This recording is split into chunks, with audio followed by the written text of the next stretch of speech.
Hello, everyone, and welcome to the broadcast. I'm newtmechanist, and today we are going to be continuing our game dev project. Before we get into that too much, though, let's check in with the kitties. We do have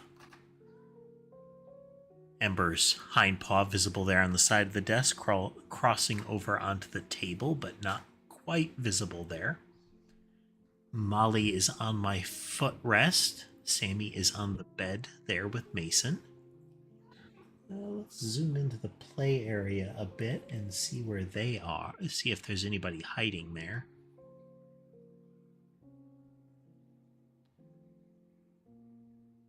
Oh, there's Sky passing through. A little rope toy got pulled onto the stone.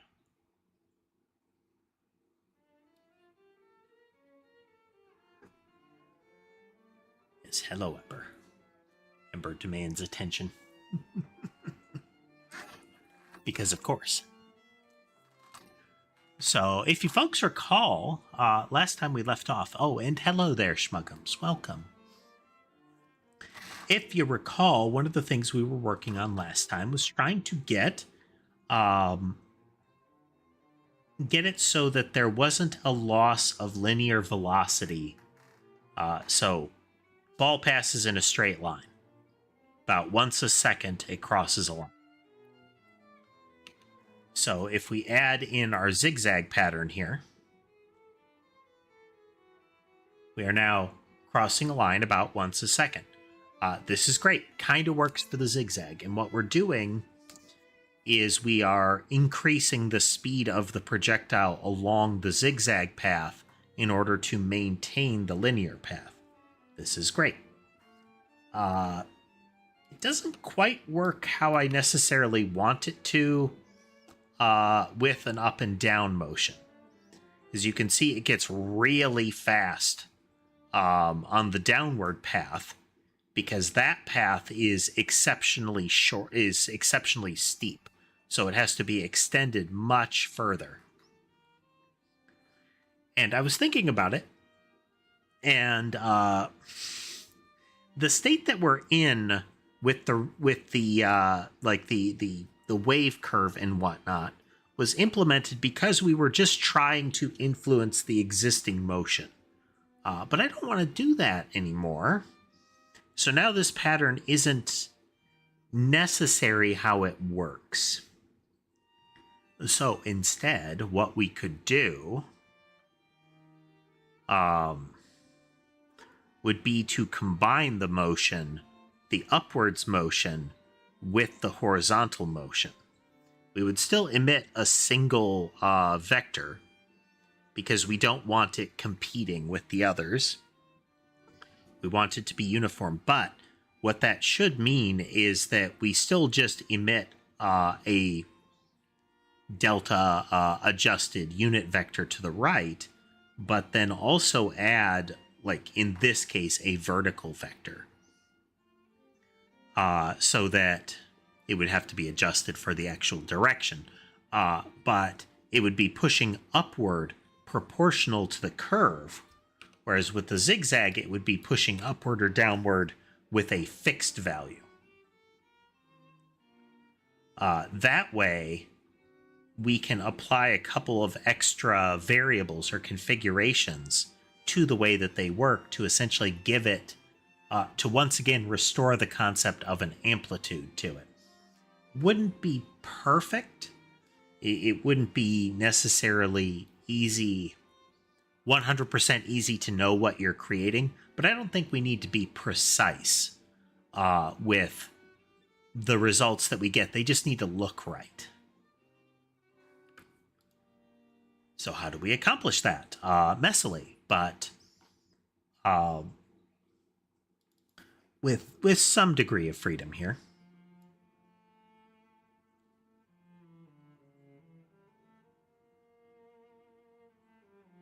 Put that back to 45 for now. This is one of the values that I want to get away from.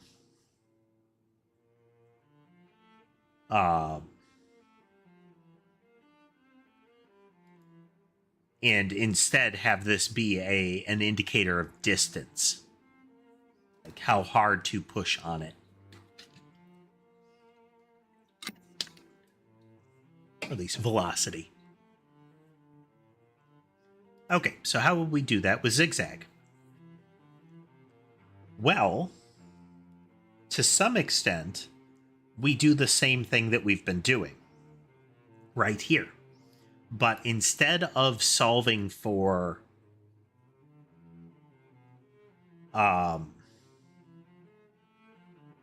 words and things, instead of solving for a increased length rotated one, so I'm not going to bring up paint again.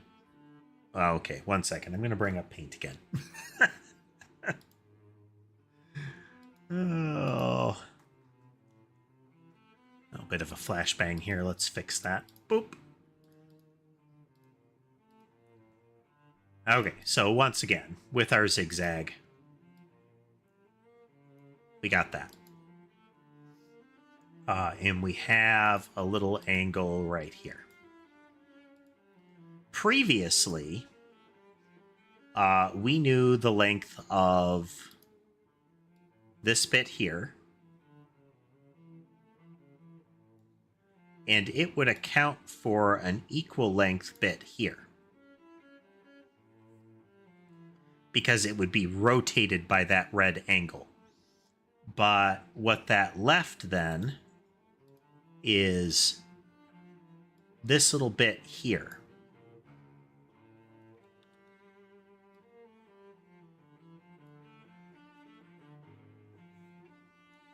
Because there is I'm just using all the colors so that you can see the different pieces I'm talking about here.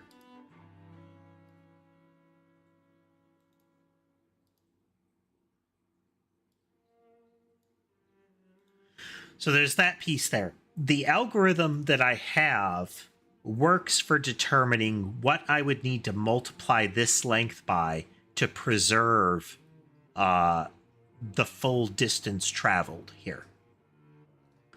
So that when this drops down, we still have the full orange length along the linear path instead of losing it and stopping at the blue bar here.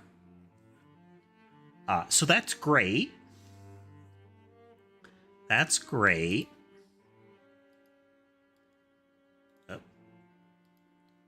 But it's resulting in a bit of a set of equations that I can't really control. So what if instead we still have our angle here, and instead of worrying about the hypotenuse here,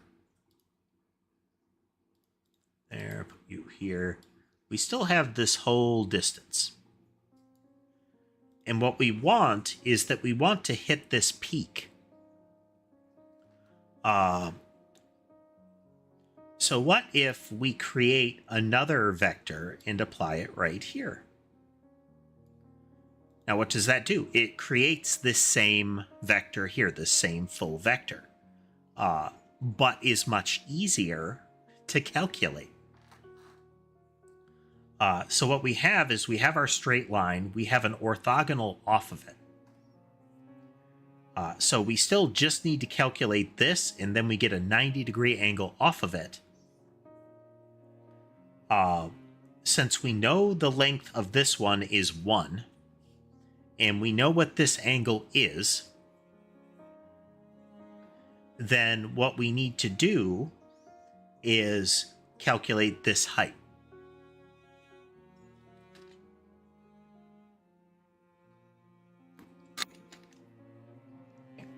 Which is a very similar algorithm, which I'll have to look up real quick here.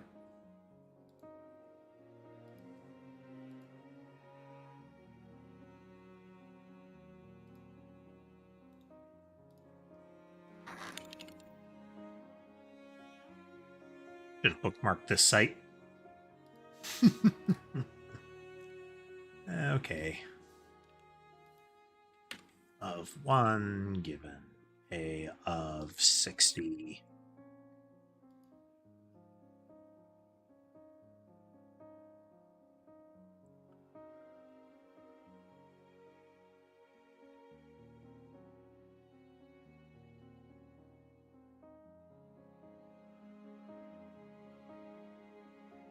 How do I calculate that?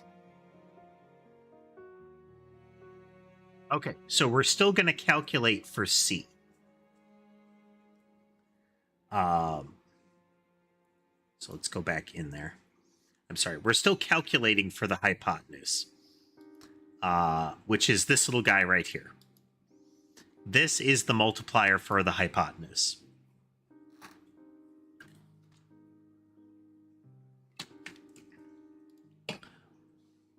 Hey there, Kirito. Oh, I should show the screen.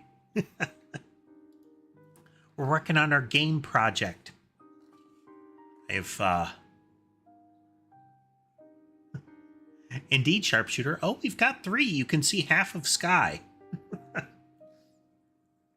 I have coded half of a leg and a third of my back in Icy Hot today.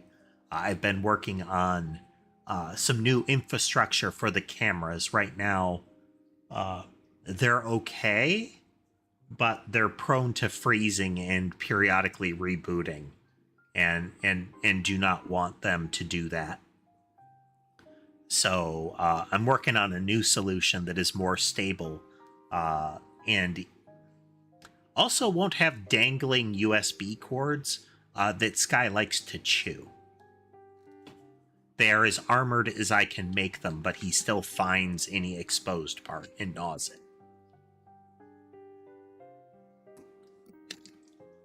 Indeed, Kirito, we are making a game in Godot 4.4 using mostly C#.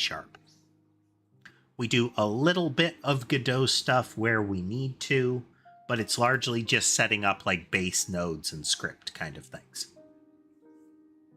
Like this is the kick off the game script, and we have a couple of other scenes.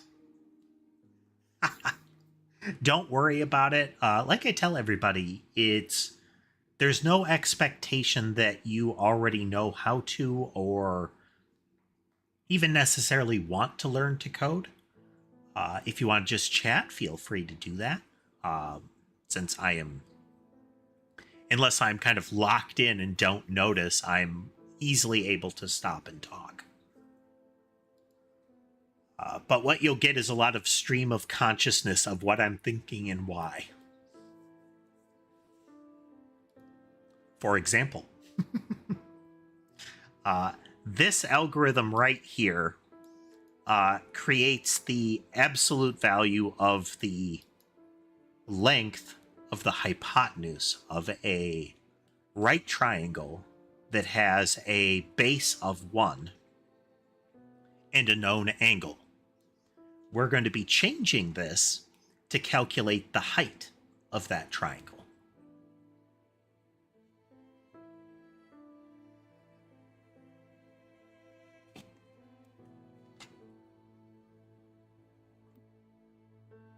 Which is apparently a very similar algorithm. I'm just going to check this math site here.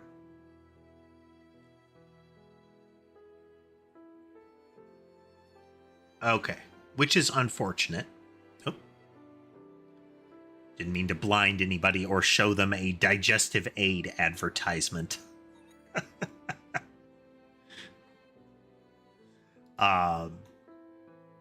So first we get this, which is still the length of the hypotenuse. The one on the Squishmallow is Sammy. He is our current resident tuxedo.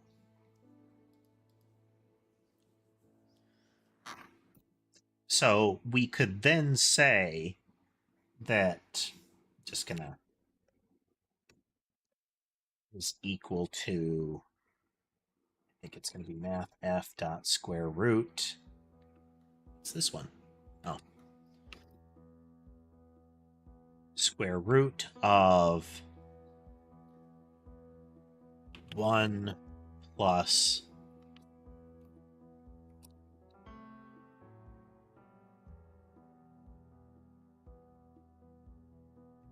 have a squared, or can I? Okay, we'll just do this. It would be that. Hey there, nope.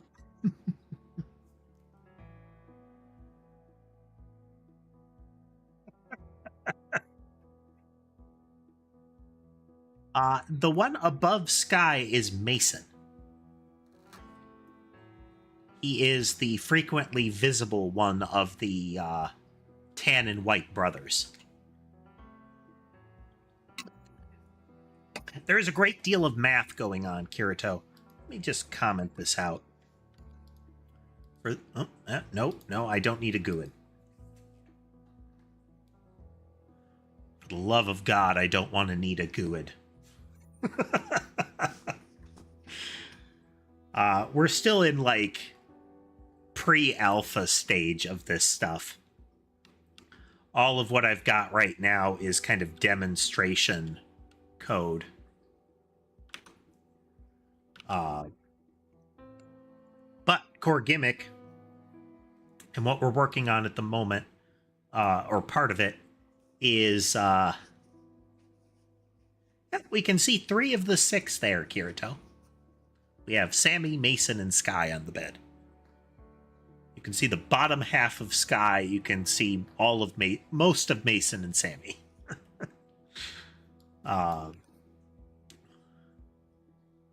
Or do you mean the little robot in the center? Either way. But you can drop little modules in here to create what amounts to composite weaponry.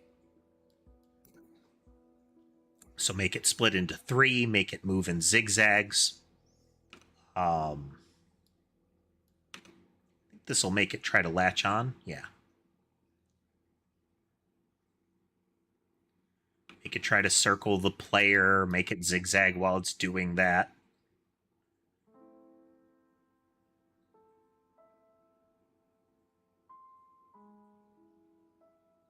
It's a little harder to see that motion there. Let's actually try that. There we go. It's more emphatic this way. So the orbital motion is very strong, so it can override things a bit. If we add more of them like this, you can see the difference in the pattern a little more easily. You can see there's some that are kind of distorting up around. And then if we switch it here, we have a different spiral going on because I've changed the order. You can do spiral out.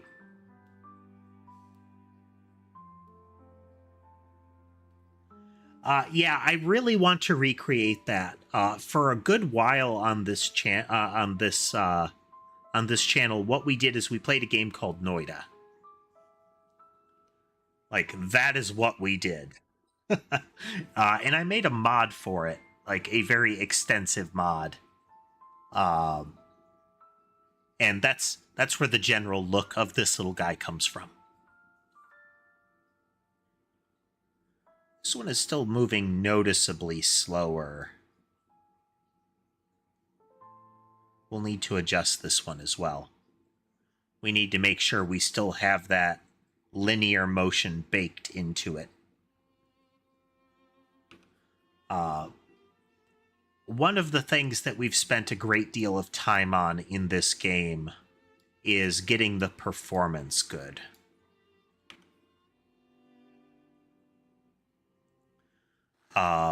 Just above my ear, partially obscured by the little nameplate there, is the number of things that are currently in existence. Number of things doesn't account for what a thing is. But a thing is currently at least 4 different parts. But right now there's about 2,500 of them. And we're still operating at frames per second. There's a lot of footwork that we're doing in the background to make sure that we can still maintain that. Because we want to create scenarios where the player gets super out of control. We can put a cap on things. We absolutely can. But part of the spirit of recreating the Noida mod experience is to capture what we referred to as minutes per frame. We did not play Noida in the kind of traditional way after a while. It became our goal to see how big of an explosion we could create and how long it would take that explosion to play out, both in terms of clock time as well as number of frames. And the number of frames was usually very small, but I think our record was something like 5 minutes per frame. It was a very big and complicated explosion. Fire away, sharpshooter. What's your question? But yeah, this is it has unbounded visual frames per second. If we start it again, you can see that without much complication, we can get like 1,000 here. This would be bounded. When we actually finish this project at some point in the future, we would cap that number and not let it make more visual frames than it needs to. There's not really much use in having more than like 120 or so frames a second on a 2D game like this is about all you need. Any more than that, and you're going to be wasting time. How long have I been doing this, coding this? I have been doing this. Okay, this is actually, I've got an indicator here in the stream title. This is the 139th stream. Generally, as far as coding streams, they're usually about 3 hours long. I do some extra stuff outside of this. And I've been trying to increase that. But this is largely like a passion project, and some of my back-end programmer OCD comes into play, and I spend a lot of extra time fine-tuning things. Like, for example, the code we're going to be touching today has been revised, I think, about 3 times now. Or at least this will be the second revision to it. But this is like the code base that I'm working with. Again, it's hard to see. I can zoom in the text, but I can't zoom in the tree there. But there is a lot going on in the code here. There's a lot of song and dance in the background to make this ordered and easy to deal with. Okay. So again, the zigzag, this height, would then become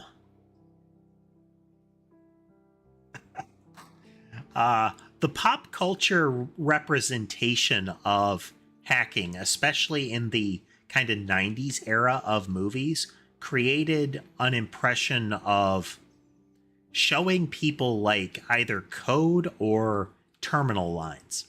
Terminal lines is a little bit more realistic, but showing code like this being dynamically written by somebody who is plugged into a network is kind of nonsensical. This stuff would happen, and then you would like deploy it.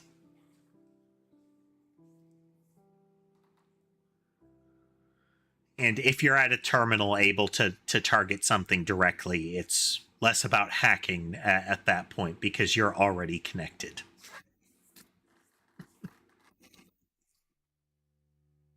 Okay, so instead of an offset multiplier here, we're creating a second vector. Oh, just turn off caps lock. Again, don't worry if you don't understand what's going on. Either just, feel free to chat and ask in general or whatever you want to do. If you do have a question about the code, feel free to ask. I will answer as best I can.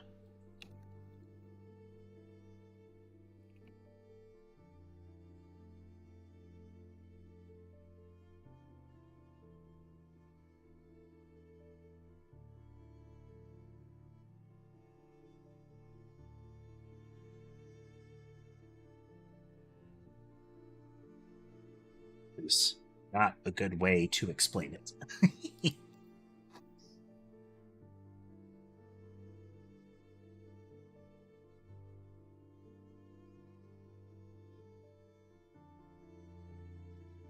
Oh, the last stream dealing with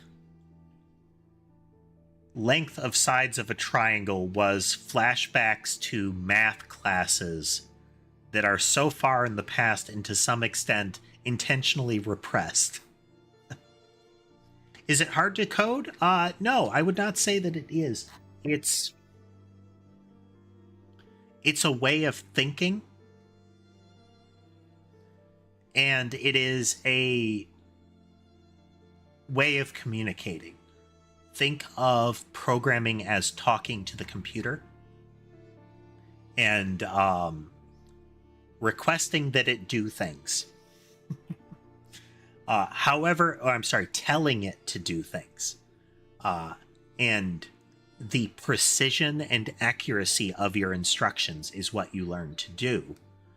The programming language is just the language in which you speak to the computer.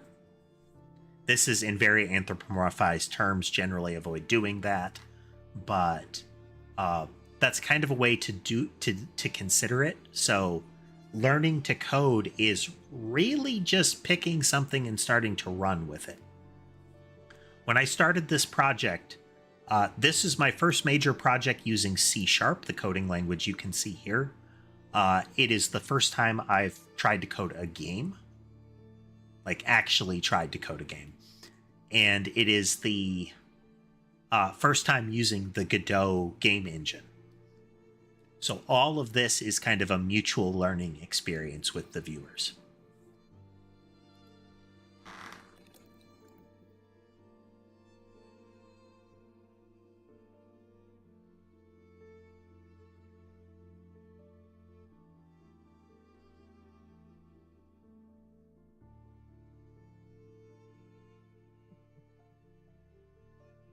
Yeah.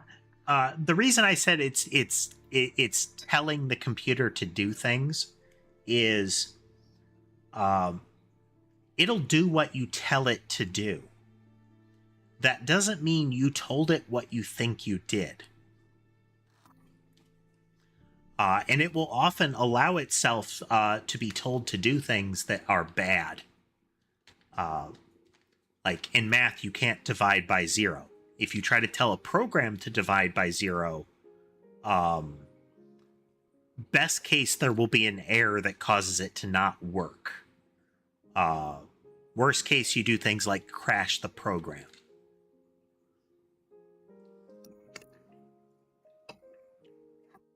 But it is perfectly content to allow you to say, hey, I want you to divide this number by 0. Like,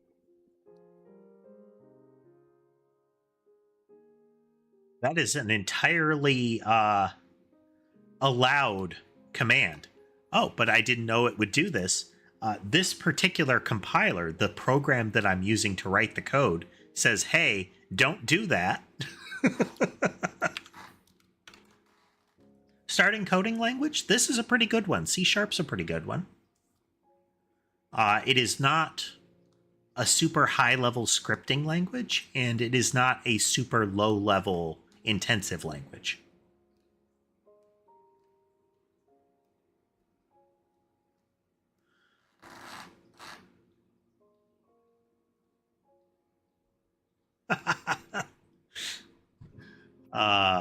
Oh man, I'm gonna say Tezcatlipoca, but I know that, and I think that's like an Aztec or a Mayan name, isn't it? As one of them, I think. But I also know that that is the romanization of the letters of those names can be way off. A lot of times the letters use more of the the pronunciation that you see out of things like languages that are closer to like Russian countries. So things like X is more of the sha sound, usually.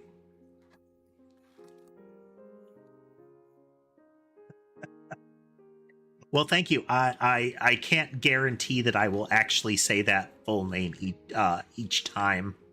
We're probably going to go with Tez. Because I have to think about that one.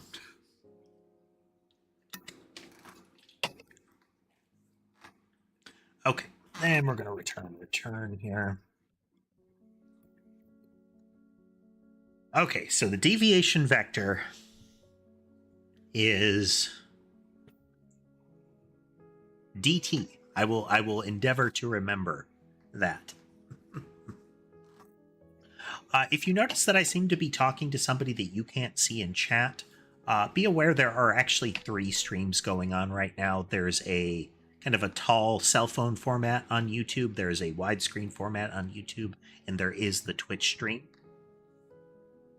I do try to say what I'm responding to, so at least you all feel like you're part of the conversation. I do not have the chat on screen because people can't be trusted. I know a lot of streamers that haven't run into it. I have run into it. Okay. Numbers. So we have float.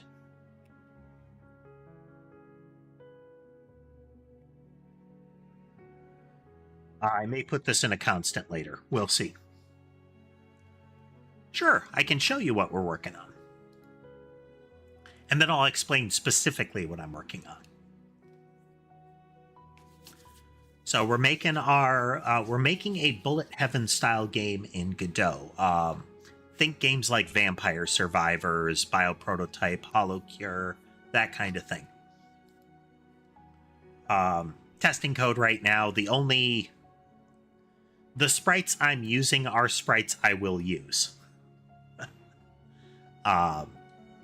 We have the shell of a lot of stuff in place. We have some testing code going right now. The bullet passes only to the right.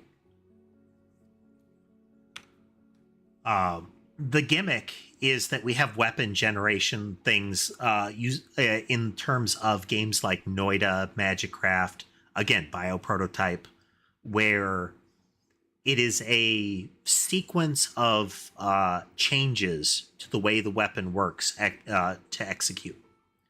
So right now, this is the yarn ball weapon, this top one. It is set up right now to move directly to the right. That's all it does. Again, this is not what it would do in the game, but that's what it's told to do. So it's moving to the right at about 1 square per second.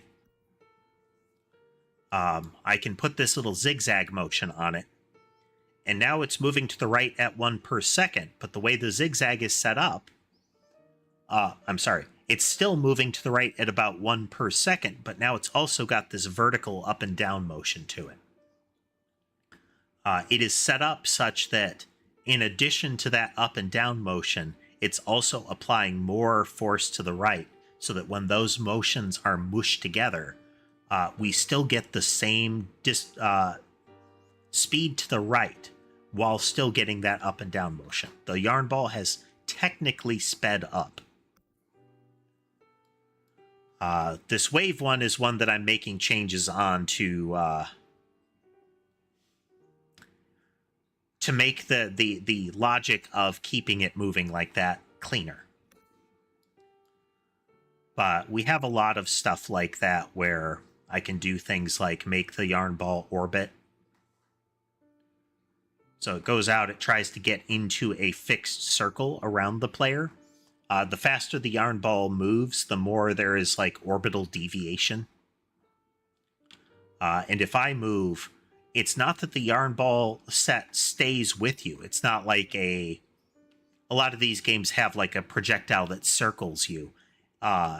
If the yarn ball isn't fast enough, it can't keep up with you as easily when it moves like this. So you can get this sort of dragging pattern with it. And we can combine a lot of things. We can make more of them. So I can get a bunch of them spreading out at once. Let's get back to center here. We can add weird forces to them. So we've added a random force to it here. So you can see there's a little bit of jitter going on at the center, but that orbital force is still pulling everything in. If I pull that force off, we should get a more ordered spread again. But we can keep doing this. Let me check again. I think,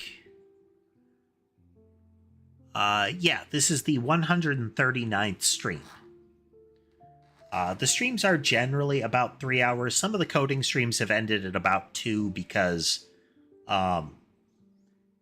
like any programming, it is very likely that we run into moments where I can't think of a way through and I need to do research, and I'm not going to do that on stream. Oh, thank you for the Prime there, DT. Thank you. Really do need to change my alert notification to just a ping or something.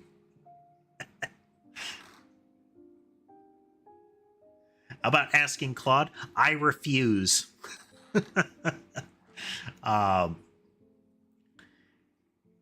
Both ethically, but additionally, one of the things I call out whenever it happens is, I can show you an example.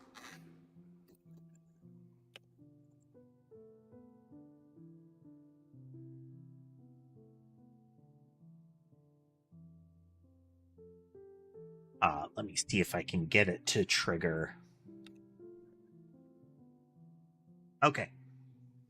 So I just set thing equal to 2.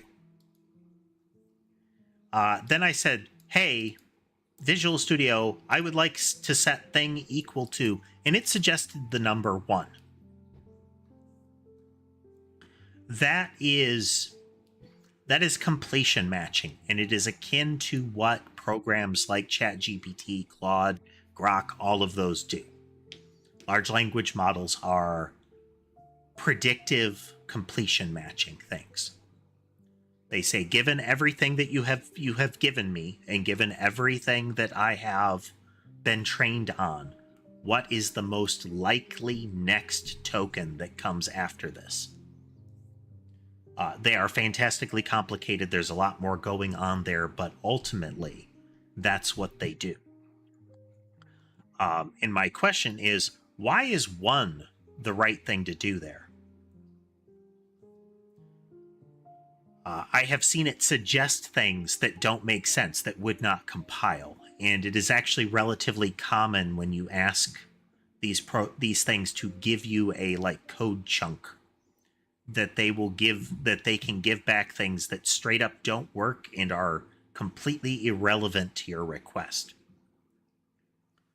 Now, as far as how do I do this, yeah, I have used things like Google AI kind of stuff, where it will say, here's a summary of these, but I still try to go to the sites and figure out, why did it suggest this? Why is this the answer?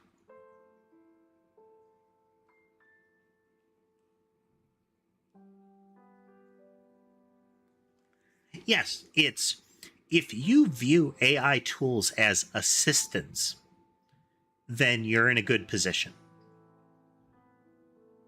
Like, if the AI tool assists, if the LLM, they're not AI. I know AI was diluted before LLMs came along, but AI is rapidly becoming, people are rapidly making it a synonym for sentient computer intelligence, and we're not even close to that.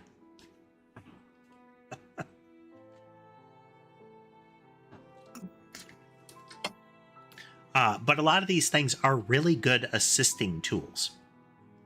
Both, find me references for this. Find me an example of this. Give me the skeleton of this. But if you have it do the work for you, that accomplishes two things. One, you have abdicated your role. You have said, "Hey, do my job for me. Do this thing that I was going to accomplish for me." Unless you check the work, then you aren't sure that it's actually going to function. Hey there, Drew. And that's bad. But additionally, there's a long-term threat to that. And that's, if I rely on it to write the code for me, my skill at writing that code, at understanding what the right code looks like, decays.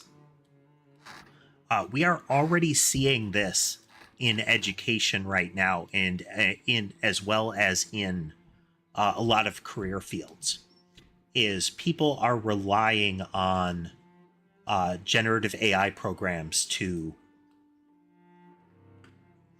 write their emails, to write their presentations, to do all of their like paper outlining and whatnot when they write research papers. We have lawyers submitting briefs that are completely AI generated. It is causing noticeable brain drain. Like already we have information coming out that is showing people are losing skills. And that's real bad.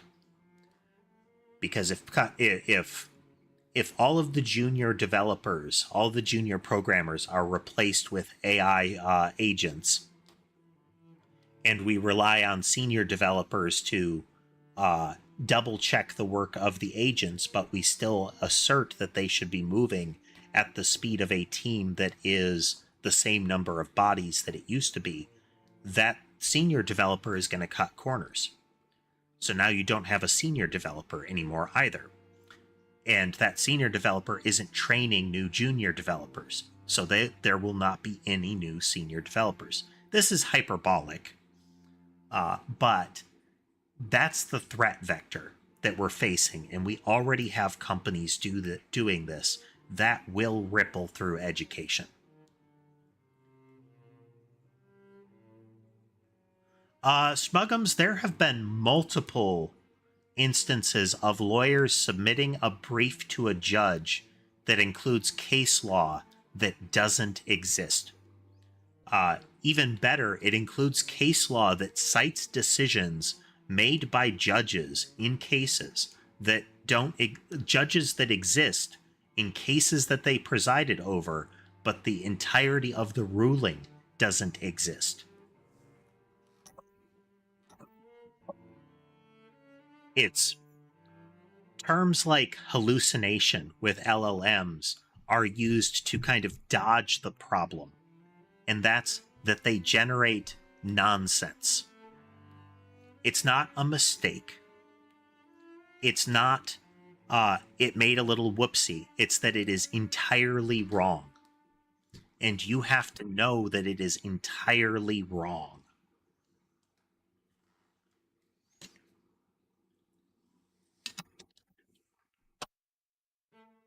So if you don't have a person checking the work, that issue is going to get through. So that's where it's your assistant. You still have to check the work. You still have to have known how to do it yourself. So it is not... It can be a time saver, but it is not a people replacer.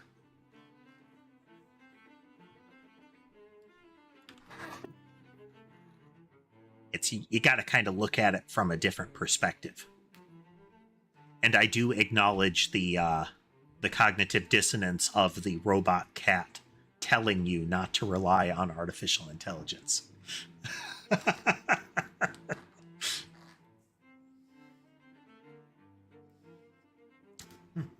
Hey there, Lunar. Let's see. Have I added the daycare minigame where you sort through them on a conveyor line, sending them to who knows where yet? Isn't there a 3D animated like family movie? It's like Storks or something like that.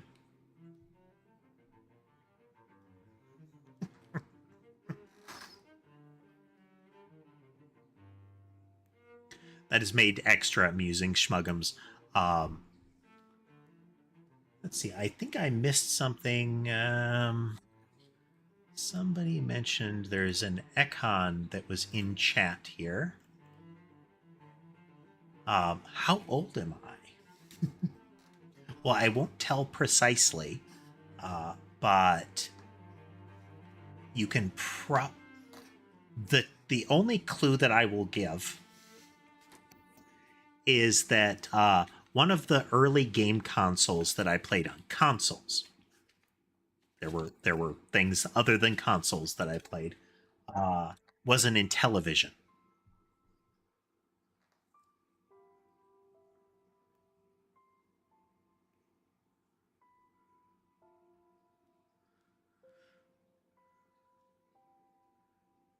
No, Lunar, the one I'm thinking of had like this big Nexus delivery system of storks where, you know, the babies would effectively be generated and then delivered out. But the administration of the storks was trying to pivot off of baby delivery into something like Amazon.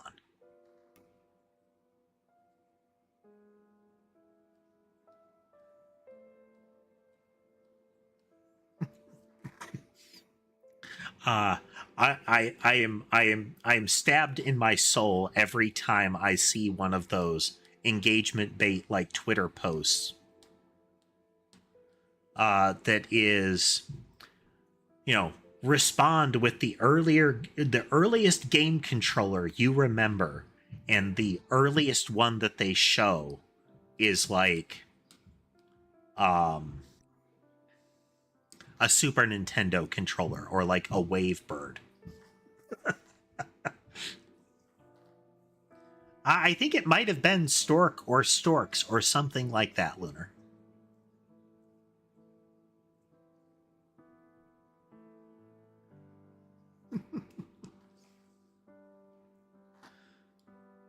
Okay. Anywho. So in particular, you were asking, you know, what we're doing. So, you know, we're making a game, but in particular, we're changing that oscillating movement pattern to instead of being, excuse me, instead of generating the vector along the path of the zigzag or the curve, I'm sorry, instead of looking at that as the vector we're generating and adjusting for length, what we're going to do is, you know, quote unquote, simplify that by starting with a unit vector in the direction that we're already going and creating an offsetting vector to push it along the arc or along the zigzag path.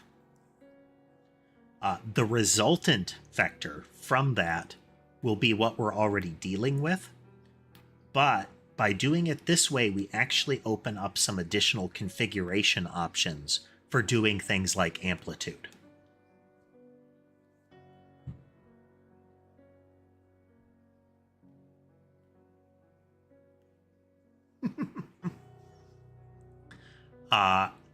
Early Nintendo had a lot of... There was a bit of industrial warfare that went on as far as the game development. For one, cartridge-based systems, especially the earliest ones with things like Nintendo, well, not the earliest ones, Intellivision, Atari, all of that were cartridge-based too. But when Nintendo stepped in to pick up after the gaming crash, their market dominance for a period created a bit of a problem for game developers. And that's that Nintendo was really restrictive on allowing people to jump in. So a lot of times game development shops ended up having to make their own effectively game engines and testing kits. It's not like Nintendo had an SDK that they gave to everybody. If you worked with them extensively and were on their good side, you might get a technical manual. But coming up with the whole basis for it was do whatever you need to do. And on top of that, the cartridges in some of the chips and similar were not things that you could just get easily. So there are a lot of game developers that had a real bad time trying to push stuff out. So I mentioned this, Schmuggums, because there was a particular vendor that made their own cartridges and I believe had their own set of chips that worked with it. And at least in the US, you would encounter these as like, they were kind of black and gold boxes, and the cartridges were black cartridges instead of gray or special edition kind of stuff, but they had like a protruding handle on the front. So they fit a little bit differently into the console, but and I don't know how this played out legally because Nintendo is like super litigious even back then. But it was interesting because there was that effort to make alternatives. Those were unlicensed, yes.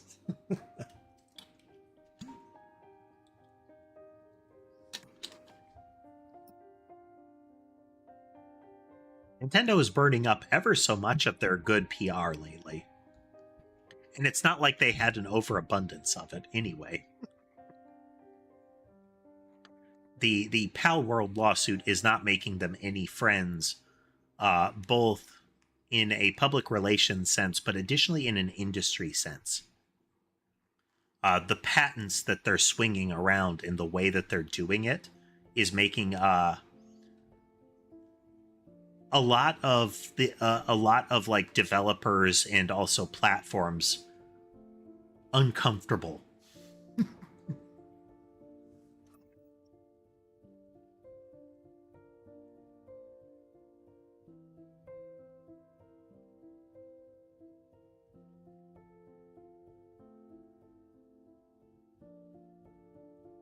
Let's see. Anyway. Meanwhile, this algorithm. So instead of creating, let's just pull this up. Okay. This is what we were doing. So we have the little angle in red here. We have an original path of length orange bar. We would rotate that path up. So we would go from this straight line to this angled line here. But the length of that vector would stay the same. So still orange bar. But if we look at the path that the orange bar was originally on, and we draw this line down from this new vector, what we can see is that the original distance that it was passing, if I draw the line under it, we have covered less ground. The projectile is moving at the same speed, but we haven't made it as far to the right on the screen as we were before. So using this angle and this, the known length of this being 1, we were able to calculate how much longer this line had to be in order to cover the same amount of ground. We are going to be changing that. What this lets us do is still cover that distance.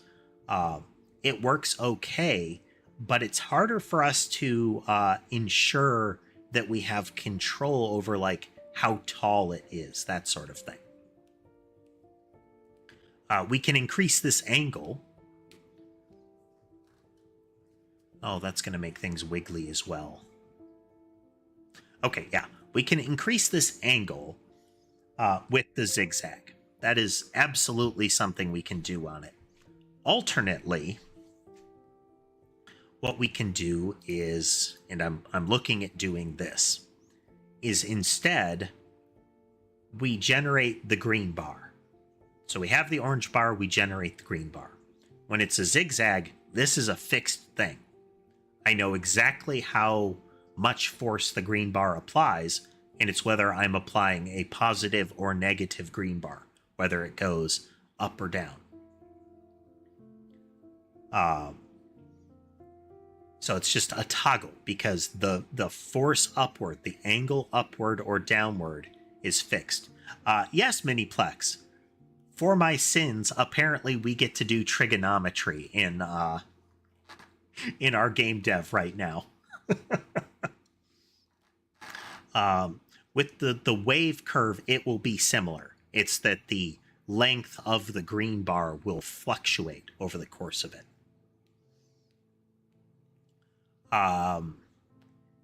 To some extent, in great sadness, this is how we originally did these algorithms, like, months ago.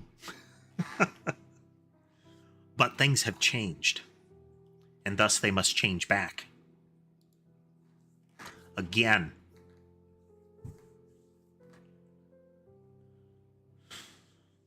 So the deviation vector is always the same.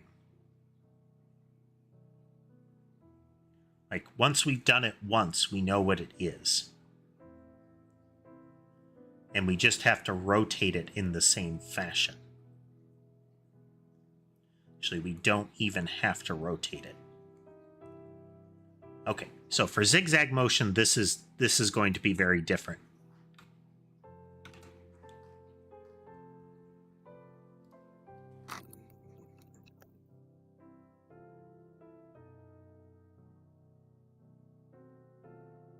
This part of the code here is the logic that makes a bullet move in like a Z pattern.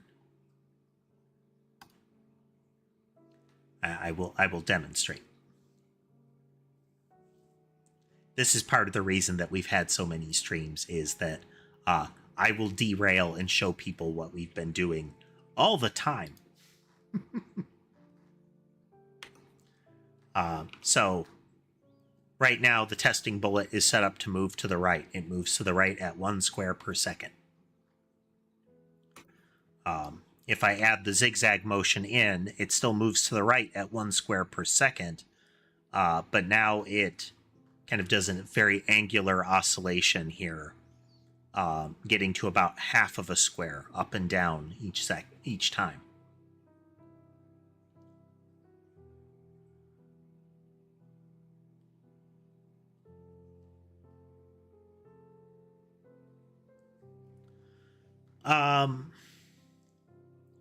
I still use a lot of object structure, but there are some essentially static classes that amount to bundles of logic.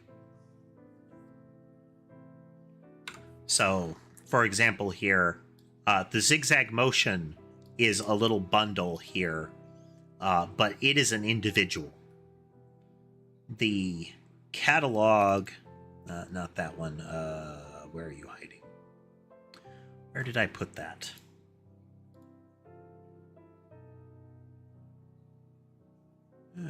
Services, should be services? Yeah, services. Not really services, but kind of services. The catalog is, while an individual, it is meant to be a unit object in the setup. And everything is able to call it through the actual services object. Anyway. This particular language is C#. We are interfacing with the Godot programming, Godot engine.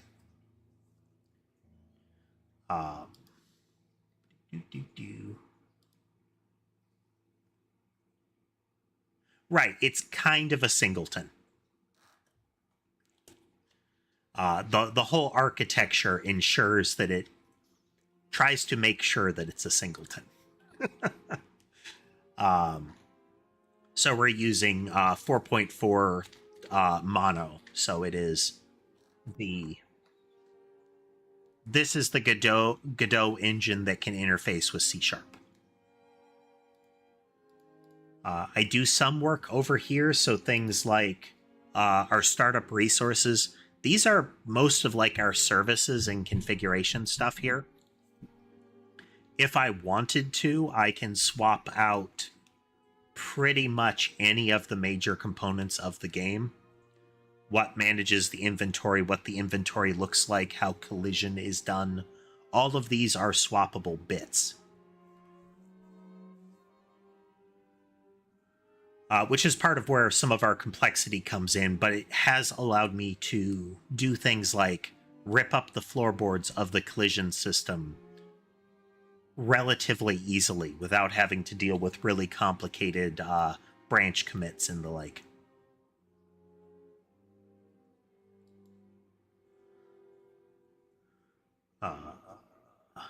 Okay.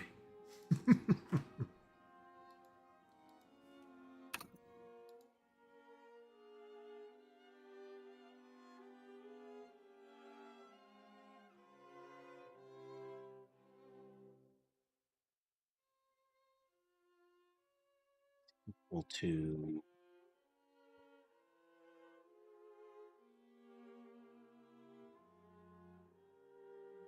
Godot likes to use floats. Inexplicably, some of the major bridge points between Godot and C use doubles. C Sharp likes doubles in comparison. So I have to convert a lot of them to floats to do the Godot operations on them. So I am trying to remember to convert a lot of my doubles back over to floats. I mean, I'd like to use decimals for them for precision. I'd also eventually like to put unit tests in here. But like any project, I mean, it's a, boy, I should totally do that someday kind of thing. Okay, so we know what our offset is. We can configure that. For now, it's going to be 1.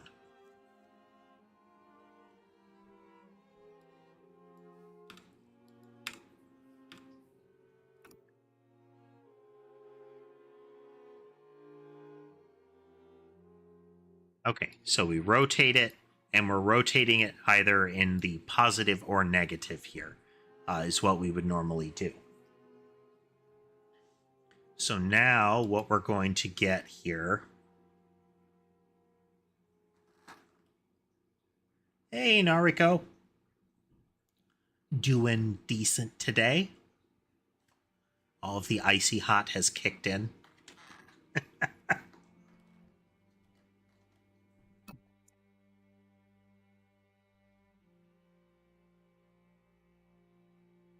My upper right leg and lower back is now a pleasant cold burn.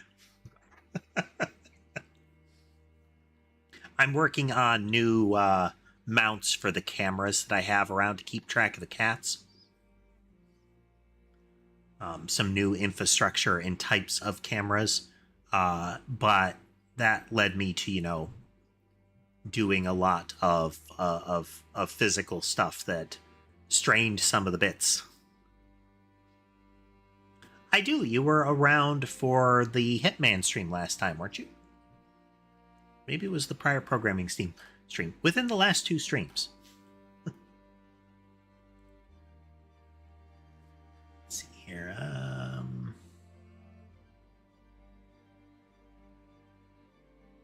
Why is your... Why can I not see your chat messages? Ah, there we go. Do I stream every day? I'm trying to stream every day. Monday and Fridays are kind of up in the air. I'm trying to get back into the pattern of streaming earlier in the day, and so I can go longer. My eyes can start to fail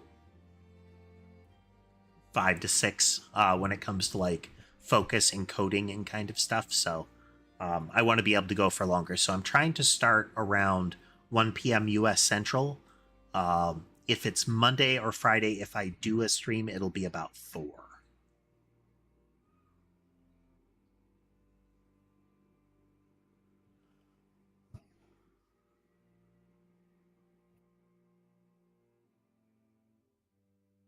If you can't make it DT, there's always the VODs. They are available for however long Twitch keeps them around, and they're on the YouTube channel as well. Shameless plug. Watch my prior streams on YouTube. Miniplex, do I have advice for people who want to get into game dev? Okay, so I'll start out being a bit glib. Get into game dev. That's the advice. It's so more complete answer. What you want to do is figure out, what do you want to make? What's your idea? Then what you're going to do is decide on some next components from there. Your game engine that you pick should be influenced by the type of game you want to make. Do you want to make a classic like old Dragon Quest, Final Fantasy style JRPG? Well, RPG Maker and Game Maker Studio, pretty solid at that and are very beginner friendly. They have particular languages that are available to use in them, so that can inform which programming language to dive into. If you're looking at more of the bigger game engines, your Unity and Godot, if you go with something like that, those are kind of, you can do a lot with these platforms. Big games can be made in things like Unity and Godot. In that case, you'd probably shoot for something like C#. If you're thinking of going in the deep end, then there's things like Unreal Engine, but at that point you're doing a lot of coding in C and C++ generally, and I really wouldn't advise that as a starting point.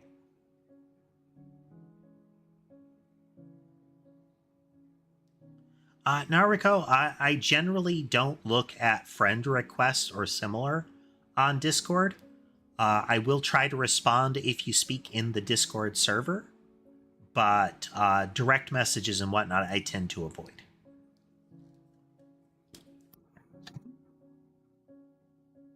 Streaming perspective, you get a lot of people advertising.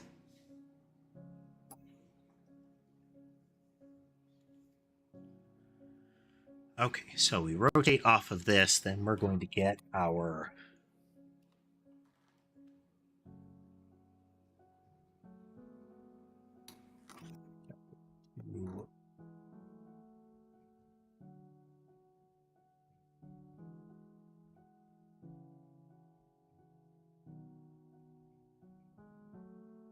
move dot velocity dot orthogonal times toggle. I think this is what we want.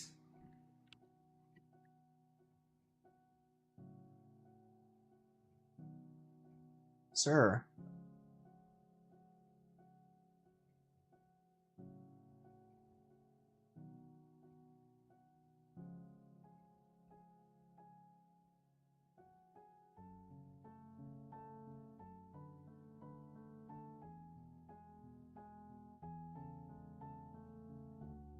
Okay, so this is the rotated dot orthogonal.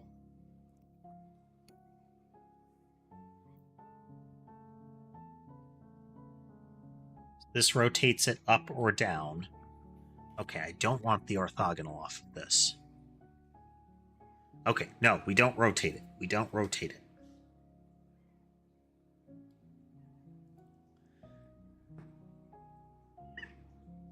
Sir.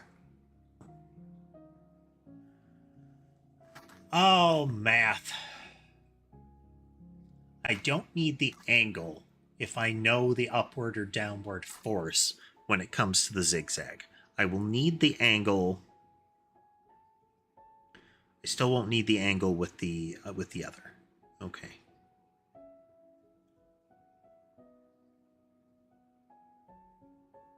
I just need the orthogonal off of the original.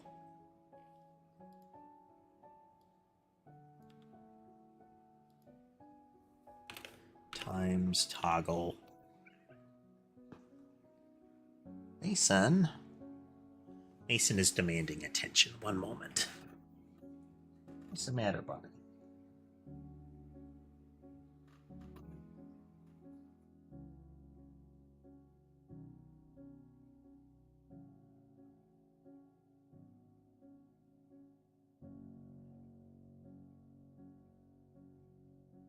Mason will come over to the side of my chair and stand up and paw at my side and chirp at me if he wants attention. Sometimes he will climb up and try to give me a very awkward, like, I don't really know what I'm doing hug. He has seen Ember crawl onto my shoulder, and I feel like he's trying to mimic that, but he doesn't really understand. Like, he doesn't like to be held or pet in the same way as Ember, but he wants the attention, so he tries to do that too.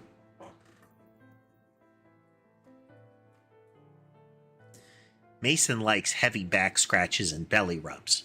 Ember absolutely doesn't like belly rubs, and she prefers like stroking her back, not scratching her back.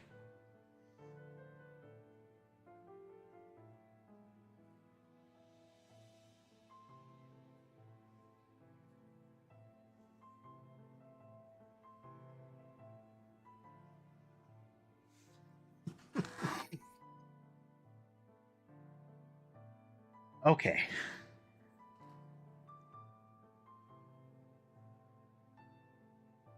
So we're not doing this anymore. We're not doing this anymore.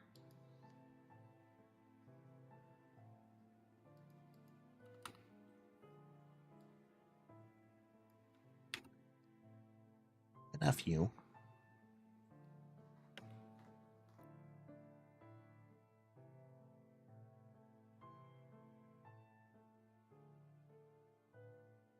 Copy, paste.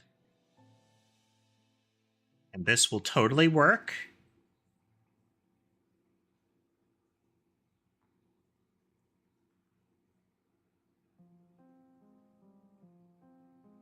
Yep. So we get the direction off of the targeter. This is going to be to the right. We get a 90-degree angle off of that one. So in the case of to the right, it's going to be pointed down, I believe. And then we multiply it by our toggle, which is a plus or minus 1. We apply that to the existing vector. So this will be 1 in whatever direction we're going, and then we're adding another 1 in the offset direction.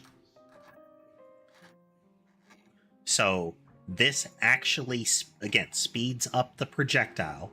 We're no longer moving at a speed of 1. We're going to be moving at a speed of root 2.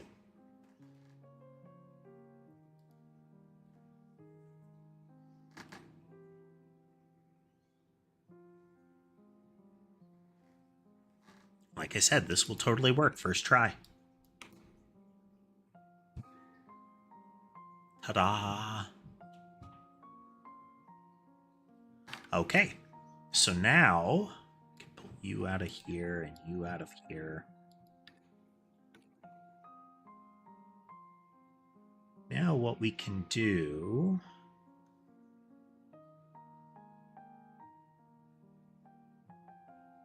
is we have our offset speed.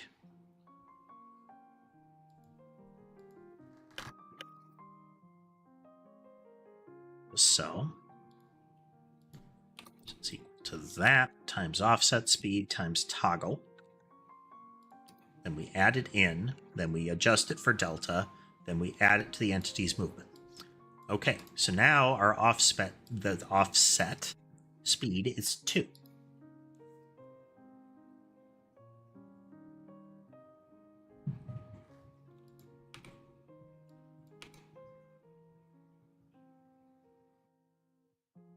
Frequency of the tick and how fast it is moving by default will influence this. If it were moving faster to the right, you would get a different look.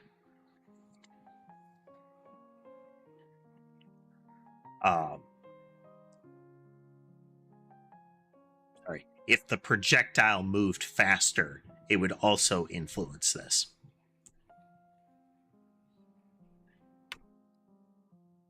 Okay, but having done this, we now have a much cleaner pattern here. This angle doesn't matter anymore. Offset, multiplier, and radians doesn't matter anymore. Excellent.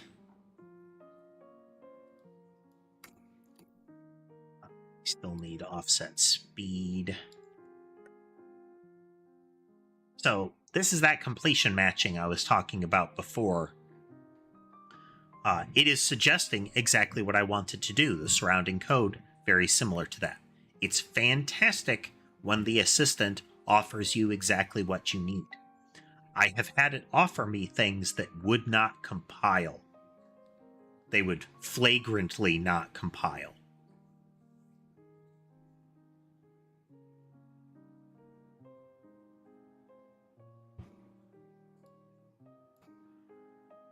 All of that.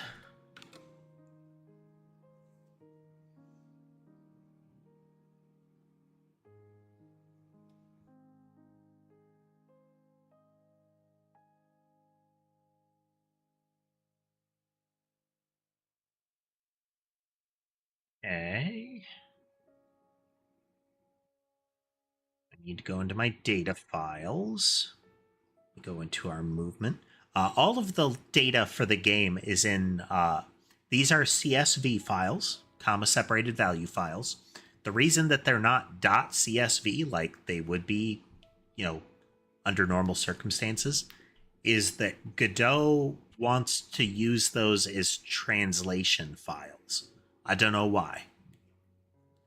But if Godot sees them, it will create like 20 copies of them. For different languages for the strings that are included in them.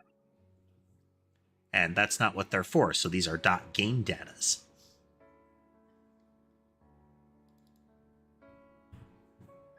I'm using LibreOffice because I don't want to pay Microsoft for a subscription. Already paying for Visual Studio. They're not getting anything for Excel.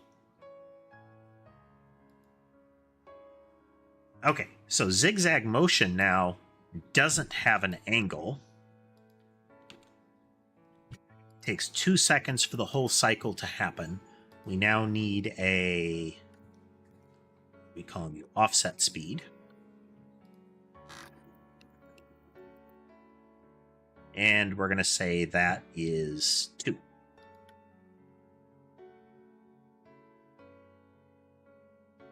It's a little clunky in places, but LibreOffice gets the job done.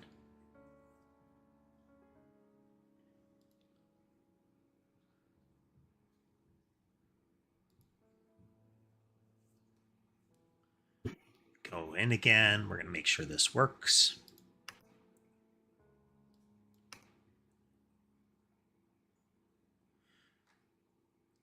Okay. So a full cycle, an up, down, the time it takes to toggle is 2 seconds. With a speed of 2, for the upward velocity, we get a deviation between them that is too tall. So 2 squares between the top and bottom of the zigzag. And it is still moving at 1 square per second to the right. We have grossly simplified that bit of code. Hooray.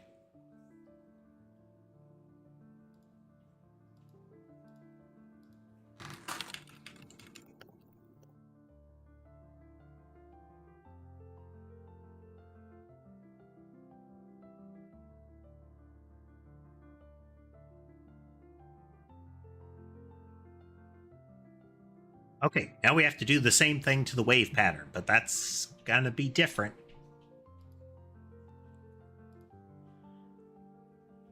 Okay. So wave pattern is... Let's fix this because it'll drive me crazy.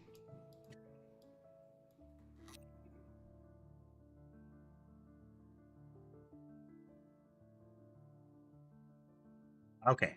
So we get the cosine of a cycling angle. We have effectively a circle that we're going through, rotating around the circle. We get around the circle faster the more cycles we want. We get that degree angle and we feed it into cosine. We get the cosine, and currently what we're doing is we're getting rotation out of that. We are taking that as a fraction of 45. By applying the cosine, we're going to get a range from a smooth curve range from 45 to negative 45. We want to change that. Instead, we're going to be specifying the amplitude. There will be more, well, it's not really the it's effectively the amplitude.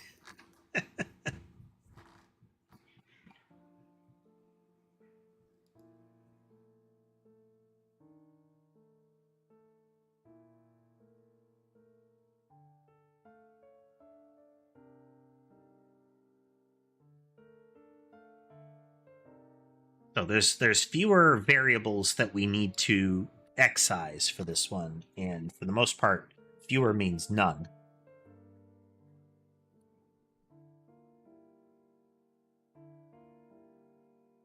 Our offset multiplier doesn't matter anymore.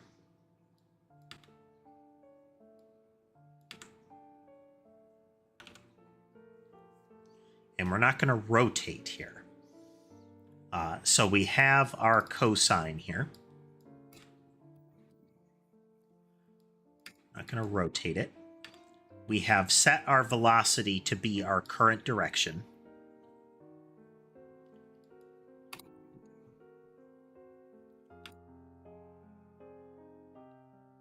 That.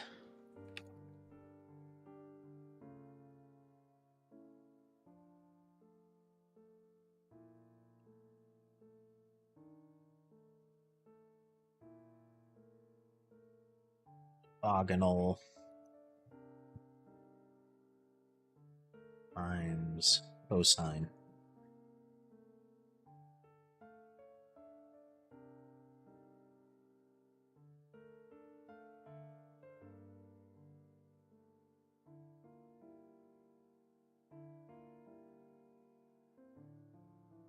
Okay, so this is taking the speed, the offset speed, and it is pushing the projectile off center based on a fraction of the offset speed. Twisted positive or negative based on the result of cosine. We're using cosine so that the wave originates at the point of origin instead of starting kind of above or below it.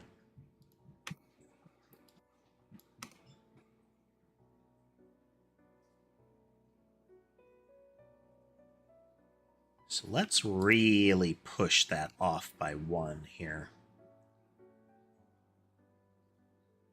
Oh, make sure offset speed here.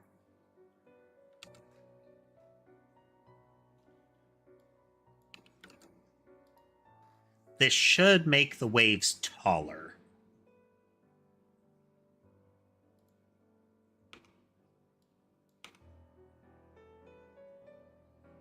Yep. We've got to really push on this one to give it the result that we want.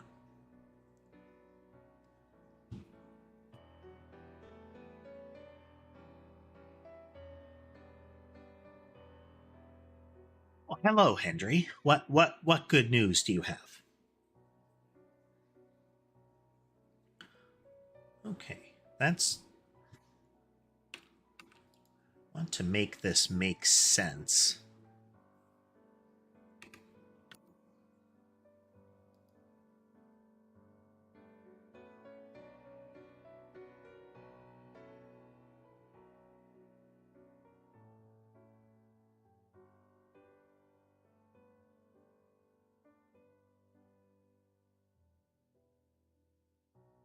to play American football. Is this on like a team, or is it just an instance of you going to play football with a friend?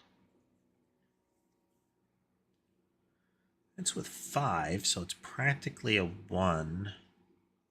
What's our cycles per second set to on wave?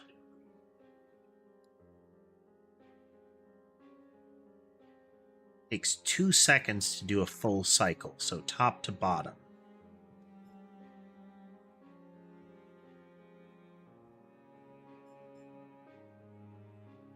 What if...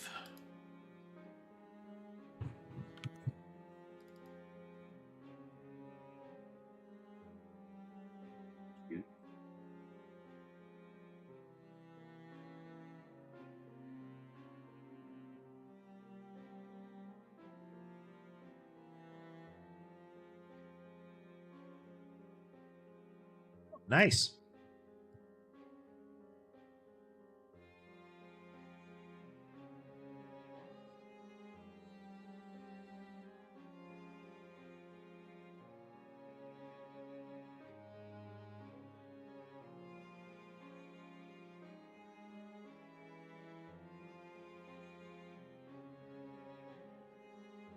Okay, a 3 gives us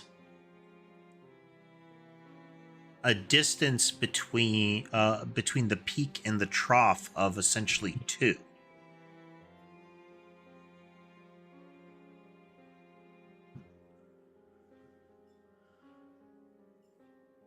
Hey there, James.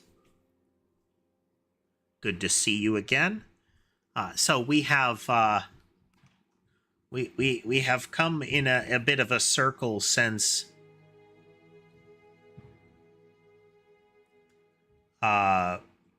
so when we initially created wave motion and zigzag motion, we used an offset vector.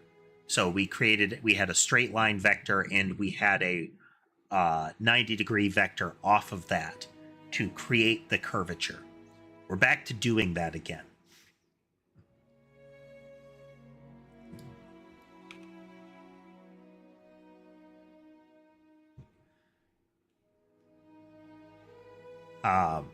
I'm not super thrilled with how wave motion has turned out because it's still not intuitive what numbers you enter into the configuration, but I think we're good enough with that. Because even though it's not like immediately intuitive, you can eyeball it. This is orbit with a zigzag in it. This is orbit with a wave in it, and this wave has a up-down force of 3 per second with a frequency of 0.5 per second.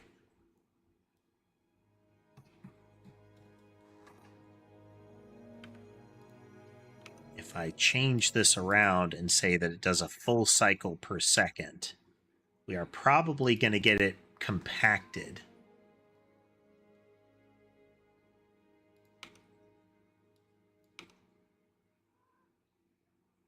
Yeah, it's compacted. With both of them, the cycle duration also impacts the amplitude.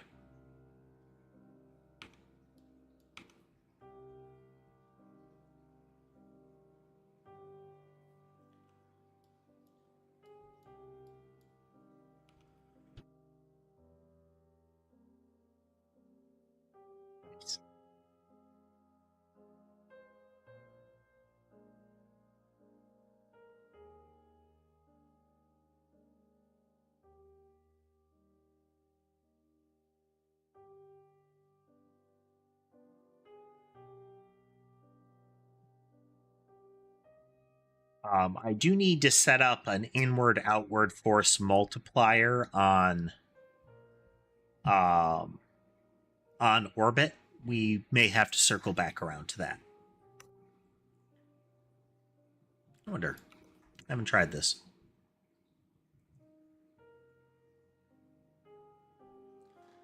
Let's reduce the number of things here.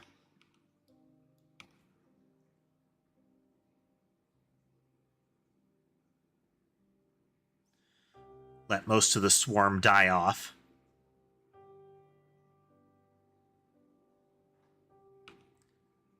Yeah, let's remove you.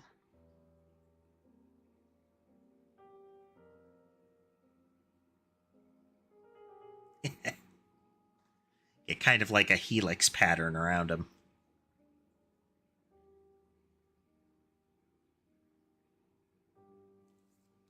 But with this, you can see how other motion can distort the silhouette of the orbit.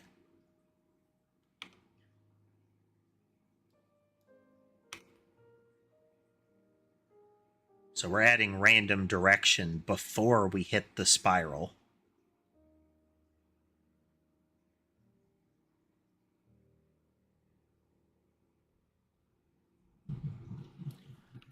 Let's do random direction after.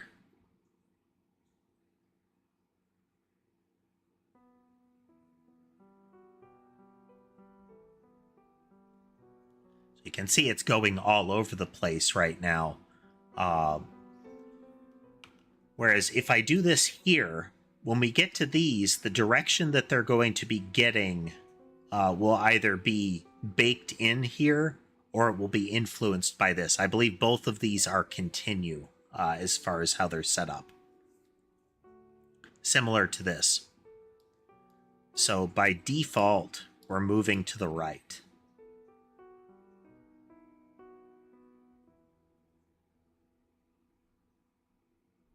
Three per second moving to the right.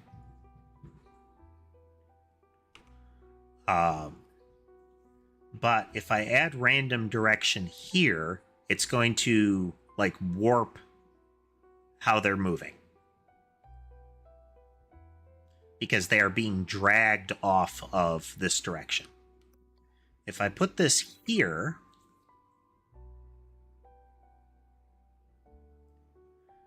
now the direction that they're going is changing after each burst.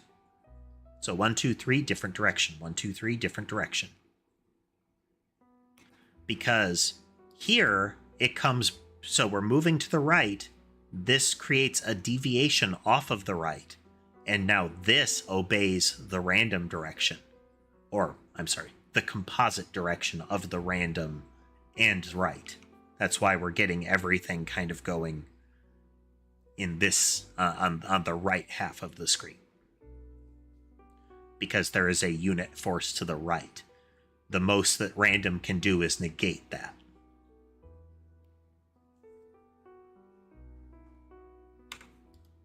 Yay!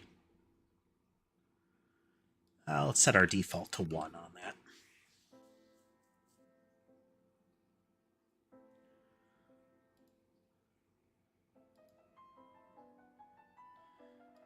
that. So the thought is with all of these, it becomes kind of eyeball it. Does it look right? You know? Okay. Let's get that committed.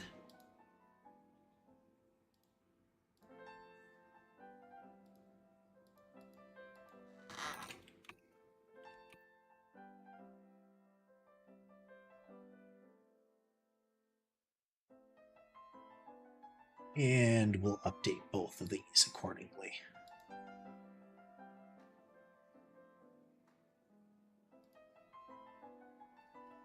Nice, nice. Okay, so this was the getting started goal, is I wanted to get those cut over, because now they blend all nice with all of the other motion that we can do.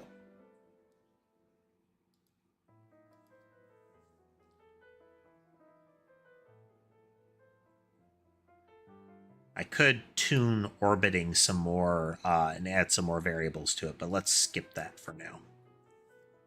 And similarly, I need to tweak rotation here because I don't want it coming out and going behind the player. I always want it coming out at the foot of the origin. So the spiral originates on the point and either goes down and out or up and out, as opposed to, in this case, up and around.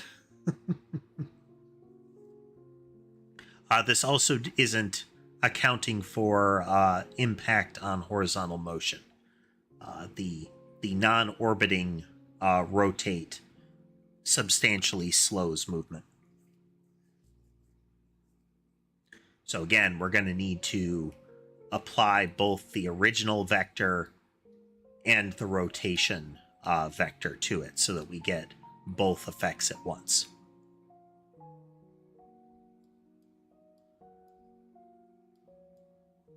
And with orbit, what I want to see is that it is easier to influence it. Because right now, this is a random direction applied to it.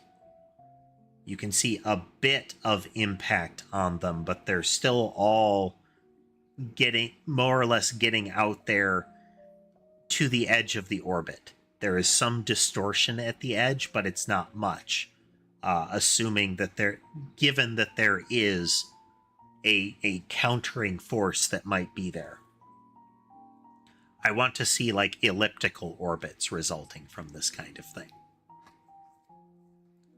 The proportional pull should need to be further out before it's really hauling on it. It's kind of a reverse gravitation. The further away you get from it, the harder it pulls.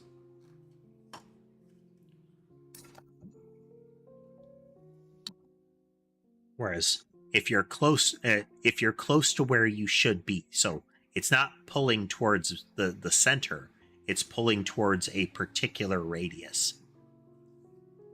And the further out from that you are, the harder it'll pull. Okay. So one of the patterns that we're going to need is having it originate on the screen, somewhere on the screen. So random point on the screen.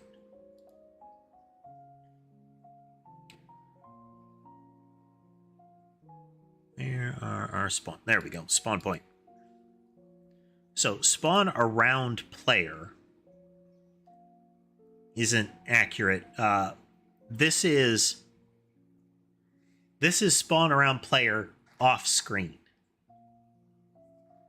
So what I want to do is I want to add a variable to this, and that is a minimum distance.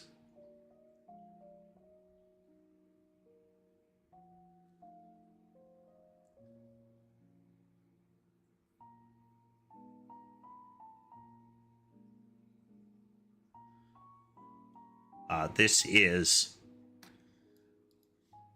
is take a random number and it will be anywhere from 0 to 360. I think I can't remember if it's inclusive, exclusive, or exclusive. So it gets that vector and then it fires it out 960. So it is somewhere 960 as far as the screen is concerned. 960 is going to be just off the screen in most cases. Do a bit of quick math there. Hello, Boom. Hello. Just a moment. Math, math, math.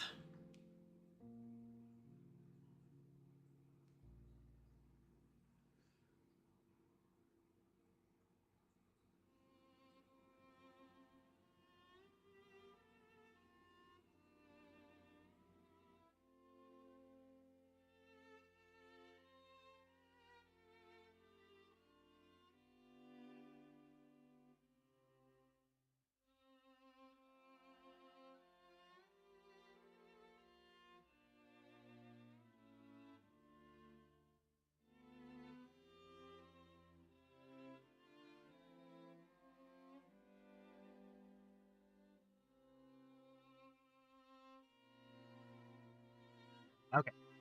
So 960 isn't accurate. It should be a little over 1100. It should be like 1200 kind of thing. But what I want to add is a min and max distance from the player, or from center here.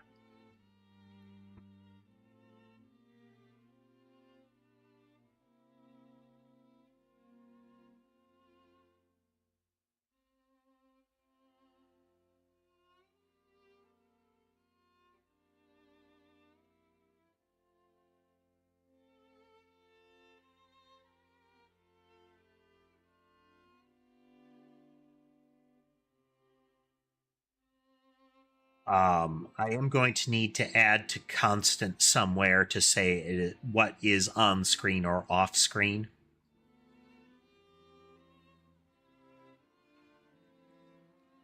But this will let me create like a ring.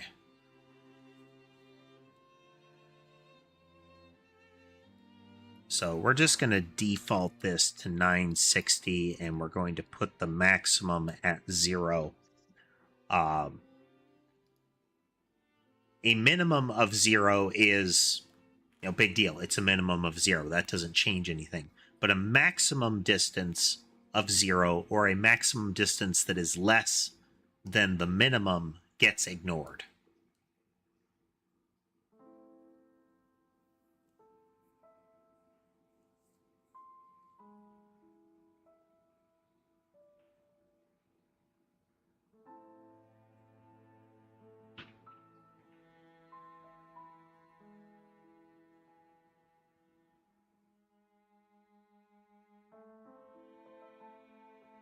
Okay, so I say vector 2 offset.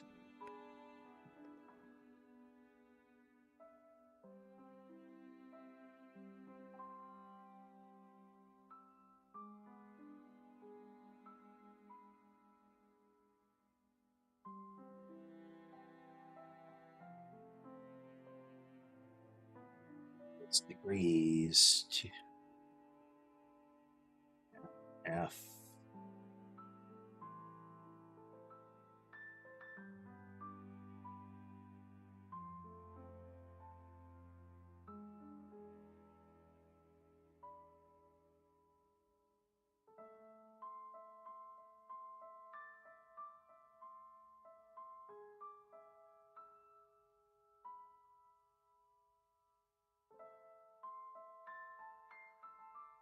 Okay, so this gives us a this whole thing gives us a radian value equivalent to an angle from 0 to 360.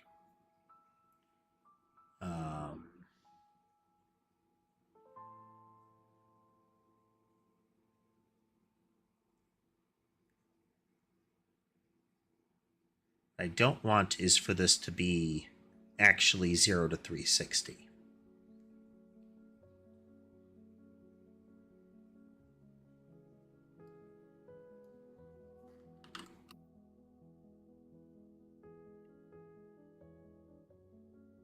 This does create a gap.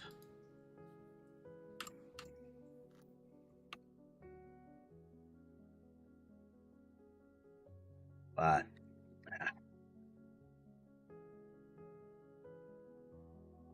we'll leave that for now. So this is from 0 to 360. Then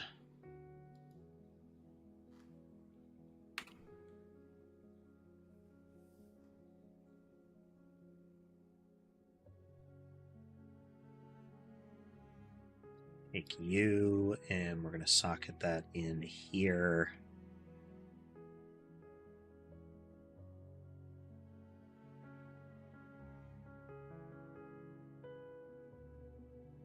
Okay, so this takes to the right. We rotate it such that it is pointing somewhere in a circle. Then we are going to get our distance here.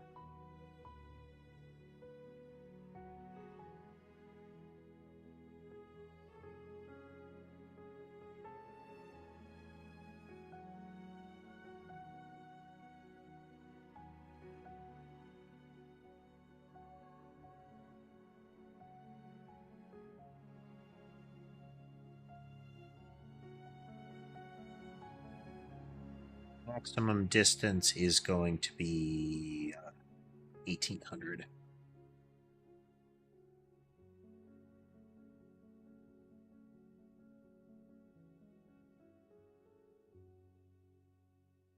For now, protected, constant, float.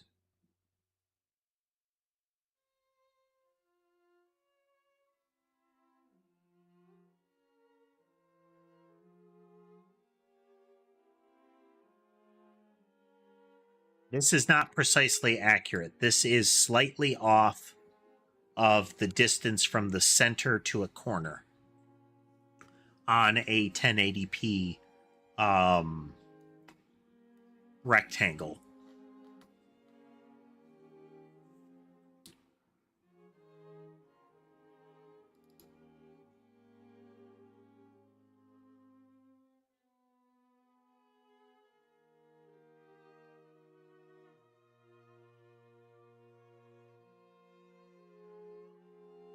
So this is saying by default, it is off screen to a distance of an extra half screen.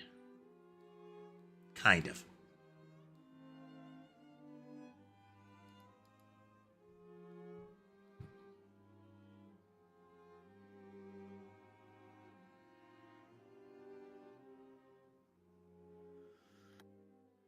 So our minimum distance becomes our starting point.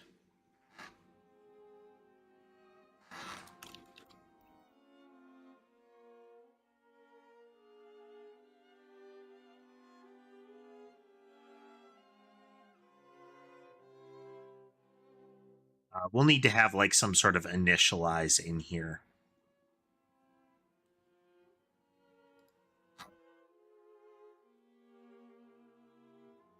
Gonna have to make some of these public or set up a testing method inside of them.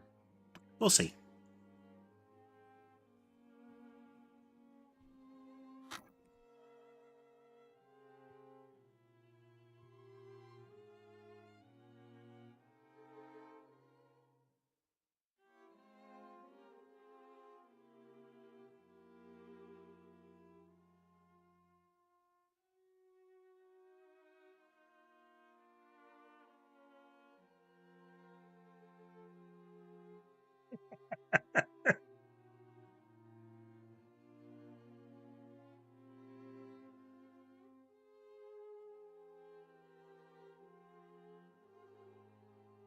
Hey there, Tass.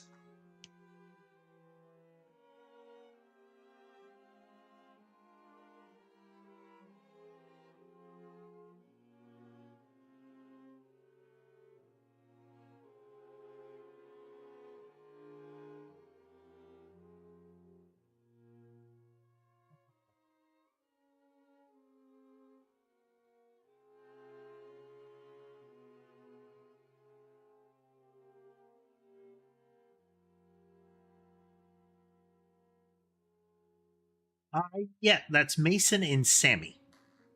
Let's actually see where the kitties are.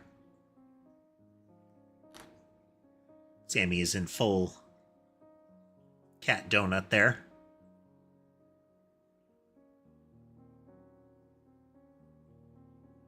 Molly is on my footrest.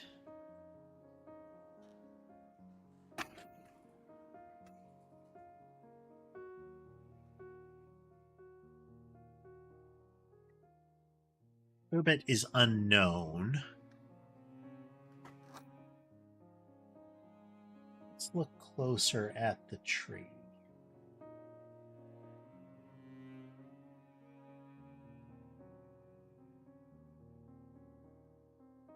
Ember is squished up there with Sky.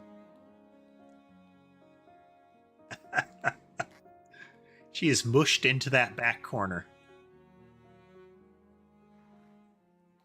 Oh, yeah, yeah.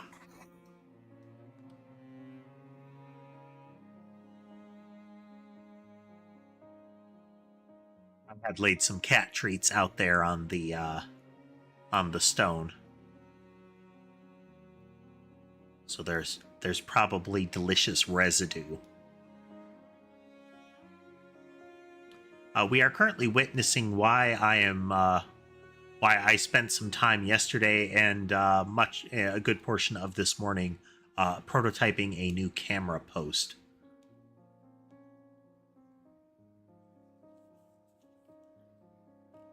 Hey, buddy. Hello. Hello, Jacob. Welcome.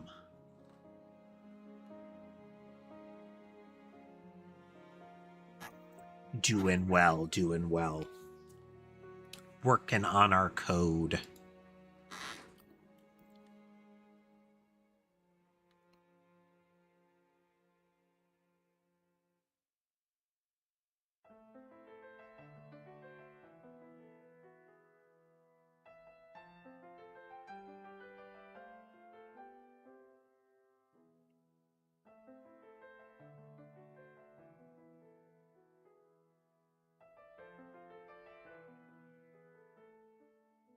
How do I want to approach this? If maximum distance is 0, then we want to ignore it. But I feel like you have to have a maximum.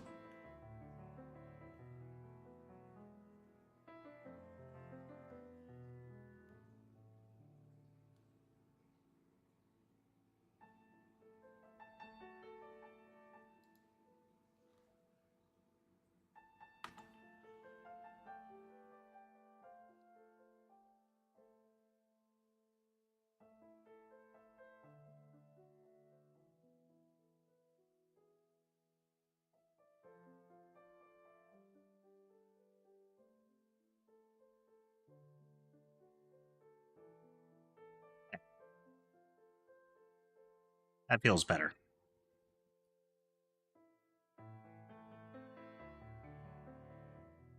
Making progress on the game today. I've got the oscillating motion where I want it for the moment. So pivoting off and just doing something completely different. We're setting up the ability to do a random spawn on screen instead of just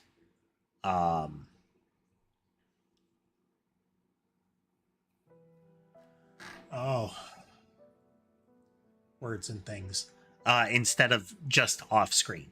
This originally was hard coded to be off screen ish. I did not make this myself. This was made by what is now Kuramash Studio. They are a artist group out of Indonesia that does a lot of VTuber stuff as well as just commission art. They did good work. They did very good work.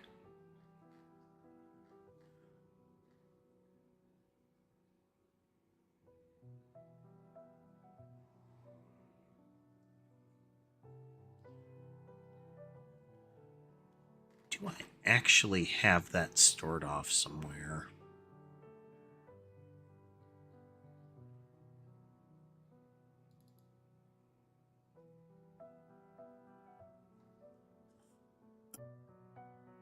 I do have my Discord handle in my link tree that is in my description and in my YouTube video description, in my profile and YouTube video descriptions. I am willing to look at art that is sent as a direct message. I will not add Discord friends. It's not something that I really do. And I can't guarantee that I am going to respond. Currently, I don't have any need of like emotes or backgrounds or anything like that. We're covered. But, you know, art is neat. If you want to send it with that understanding, feel free.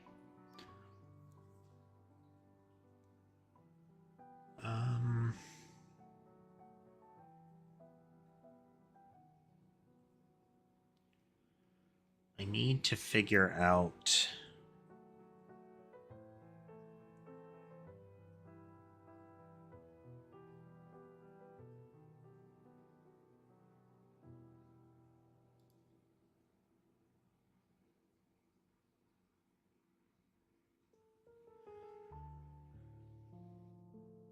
I appreciate it, Jacob.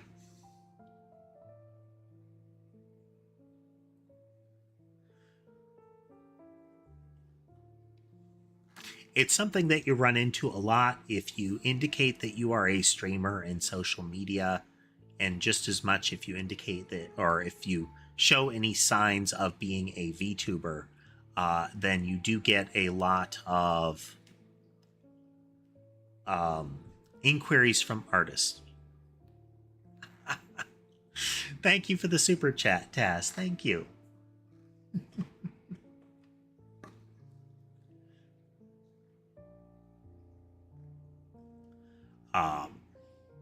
And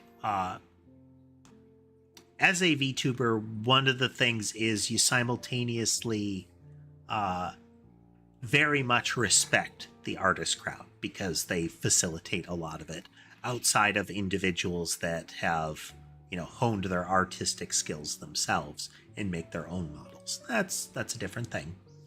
But you got to respect that artists are out there and they're looking to make money. So I do not begrudge somebody putting themselves out there. What I do begrudge is when people feel entitled to the extent that they try to do hard sell tactics, and nuh-uh.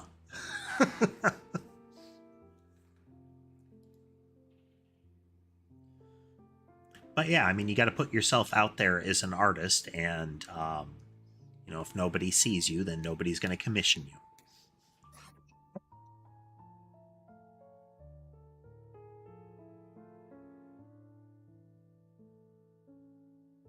Okay, we're just going to hard code this for the moment. I need to look up how to rig this properly.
Perspective art is interesting.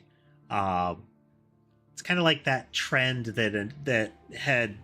that's still around of hyper realistic shirts, and that's that the way that the print is set up on the shirt creates the strong illusion of 3 dimensions.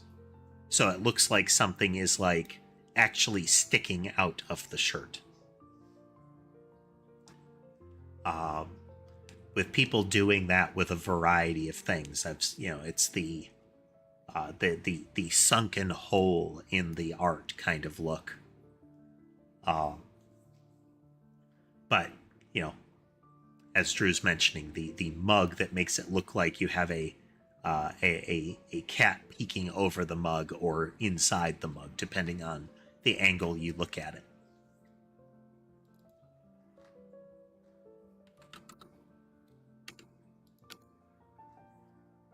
Okay.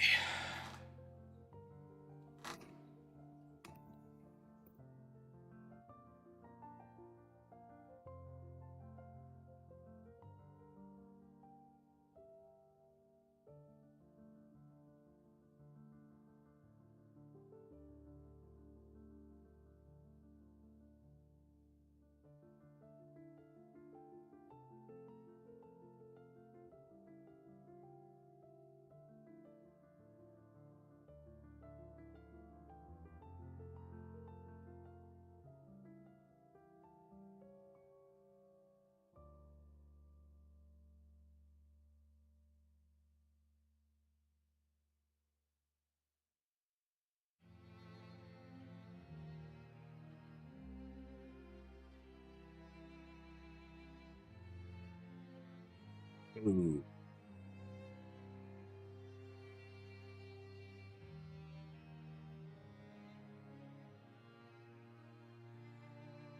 Oh, wow, Drew. I had no idea.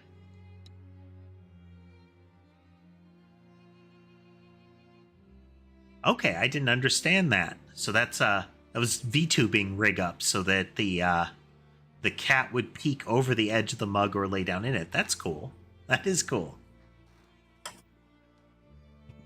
Okay, can't do it that way, so we are going to make a local for that.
Okay.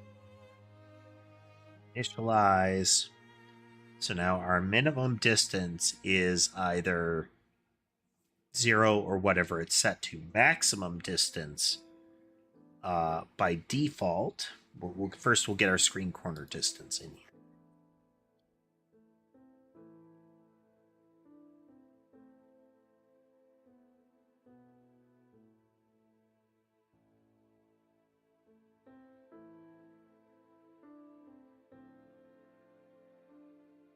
There a syntax for this?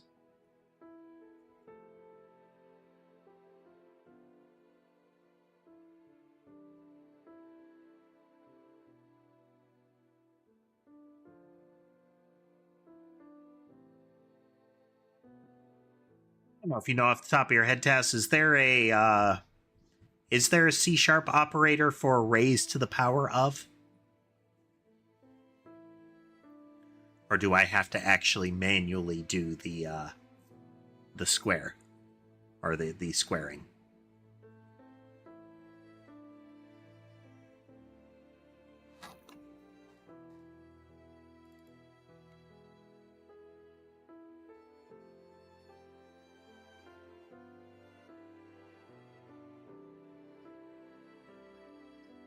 Do this nonsense.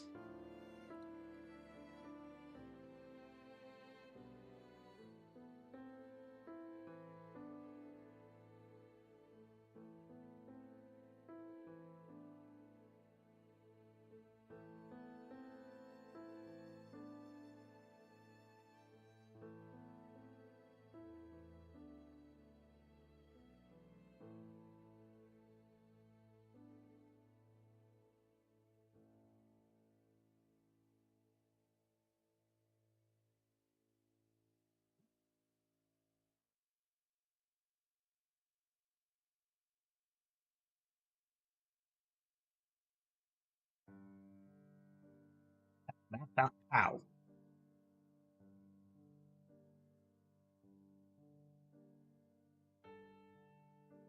Oh.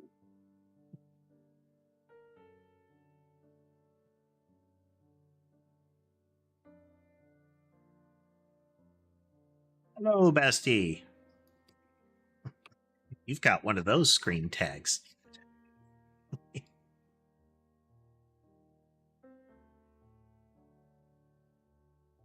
Happily not one that we have to say no to.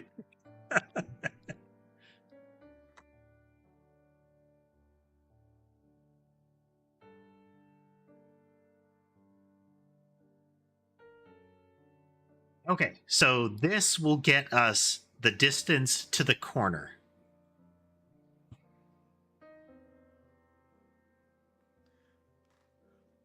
That does not ring a bell, but welcome back nonetheless.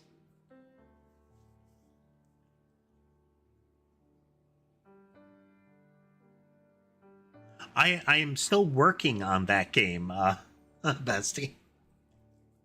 Still working on it.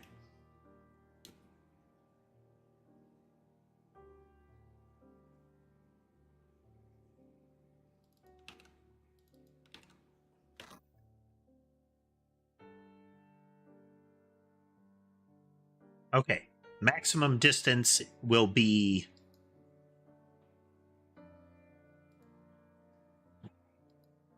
we need to add an end.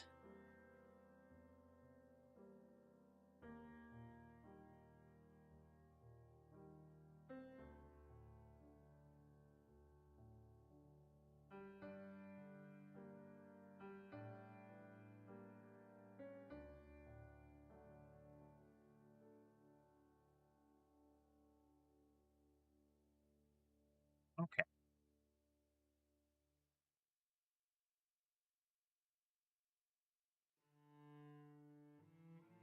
At the moment, I just have a working project title, and we're going with Nyanite Survivors for that. That doesn't mean that'll be the actual title of the game. It's just the name of the project files.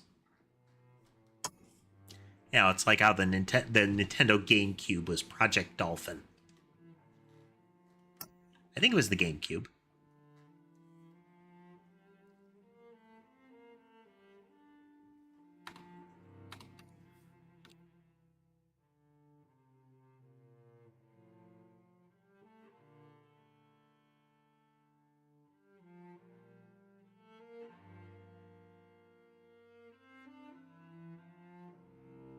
Distance from center to corner. So what we would want to do, ultimately, I want toggles for this, to be things like if this is set to true, then it will be on the screen. If this is set to, if this one is set to true, it will be off the screen, kind of thing.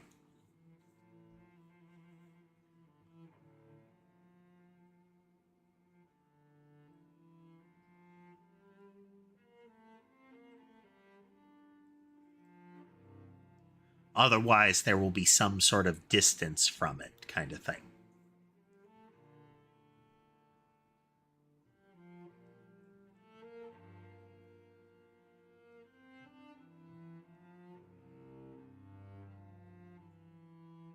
Because this is not ideal at the moment.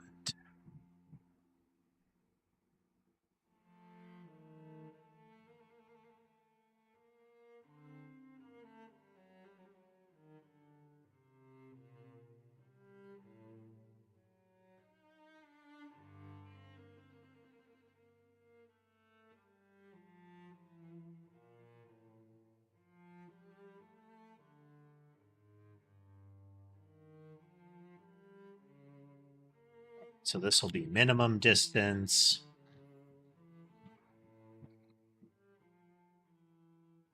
plus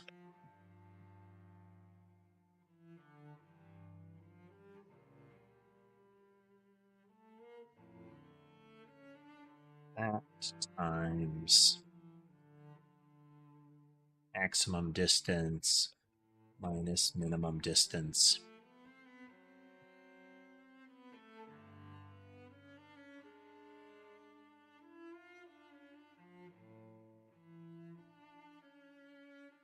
Okay.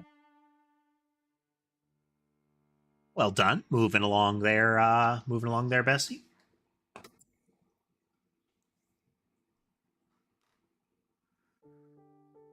Okay. So first we're creating a direction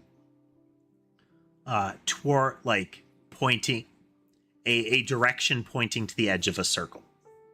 Then we're calculating a distance, and that is starting at the minimum distance and extending out to a point between the minimum distance and the maximum distance. So we will add anywhere from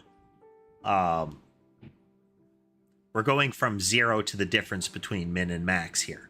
So you're either going to get minimum or you're going to get maximum.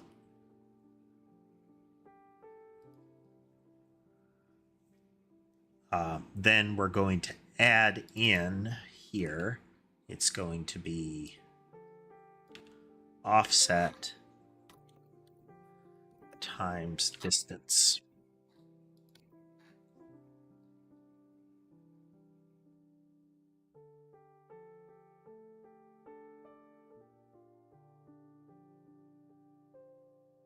And so we're now going to need to go into our spawn points.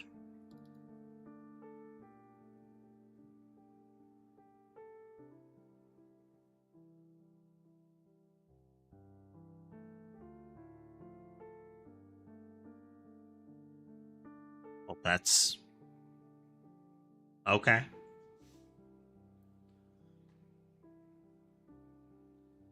There was apparently a LibreOffice update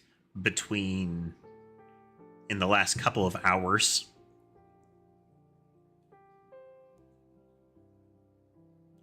My luck, they got hacked during the stream, you know.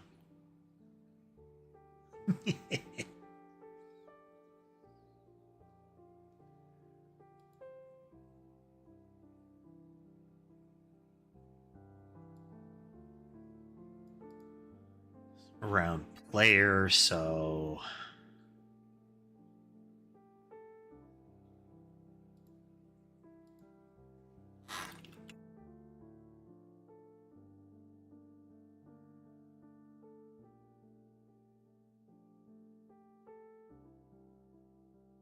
about 1200. So we're going to call you spawn on screen.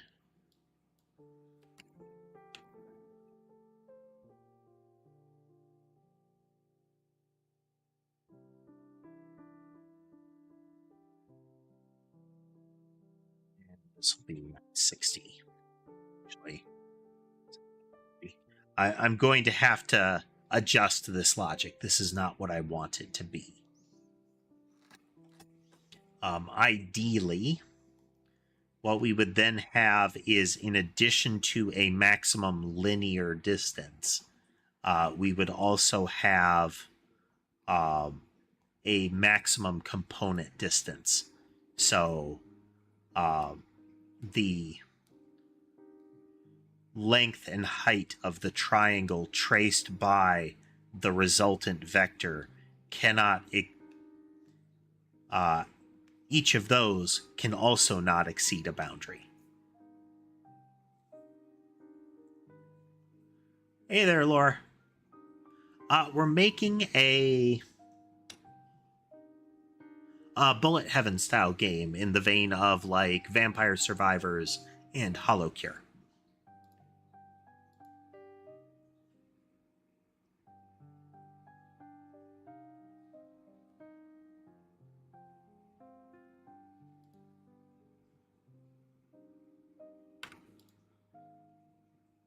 Okay, so now what we're going to do is we're going to take that spawn point, go into our yarn ball once again.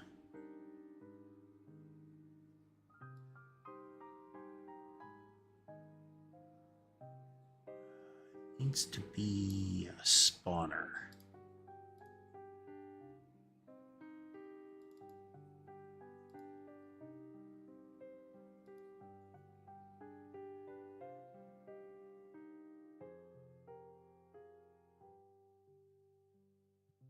Is row 5.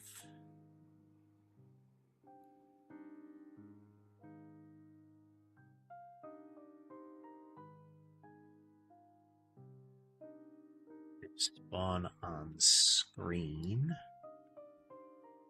Hold it. How you doing, Laura?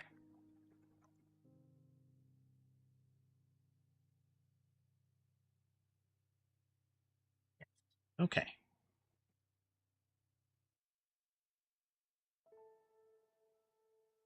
Totally work first time.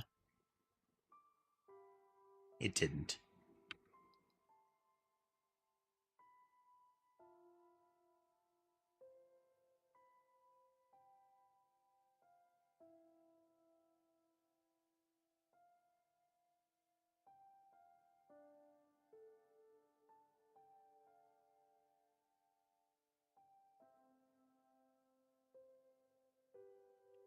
Wrong. Why did it pick 0?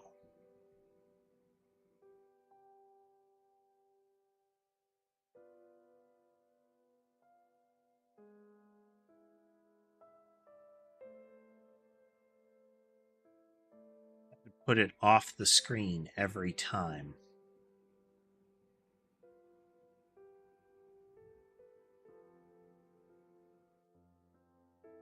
But let's look and see what it does. Well, that step is irrelevant. Okay, offset. I'm going to assume that is a unit vector, as it is supposed to be. Yeah, okay. Distance. Okay, I see what went wrong. Right here. We aren't doing the copy thing.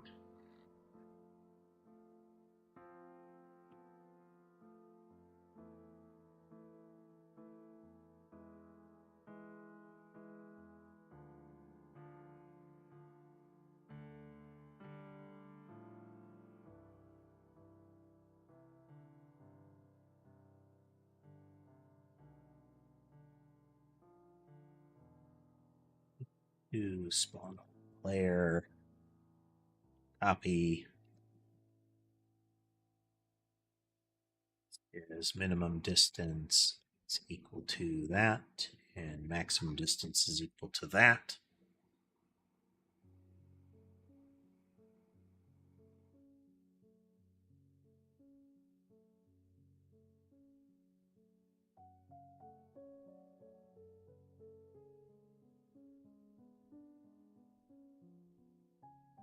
So these are boundary conditions with it.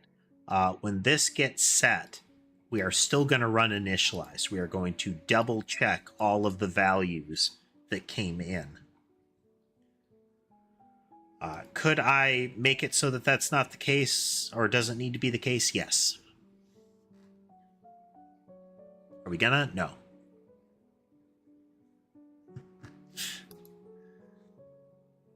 Well, thank you for swinging through.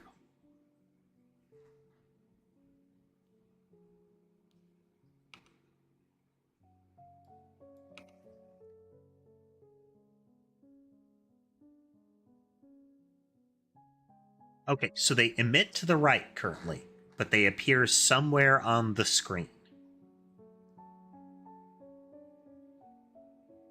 I need to incorporate scaling factor into this as well.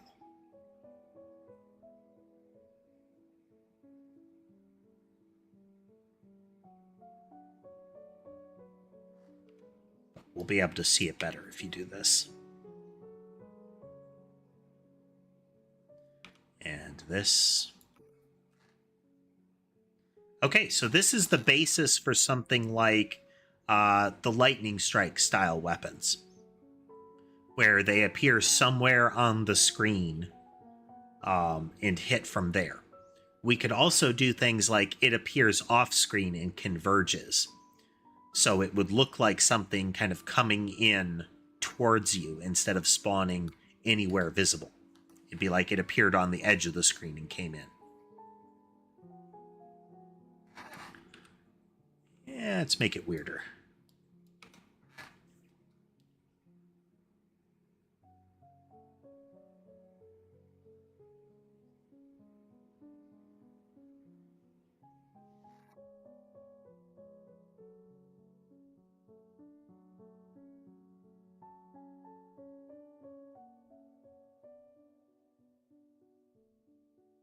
Going to just add a quick little times 3 in there.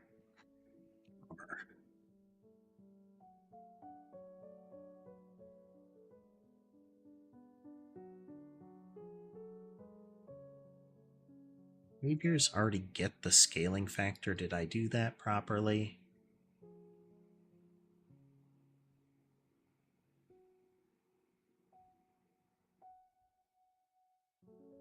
We need to make sure that the scaling factor gets accounted for in spawning.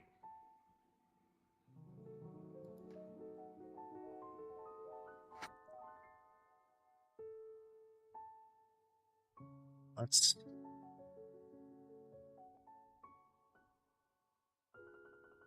run to here and verify how I'm doing the calculations.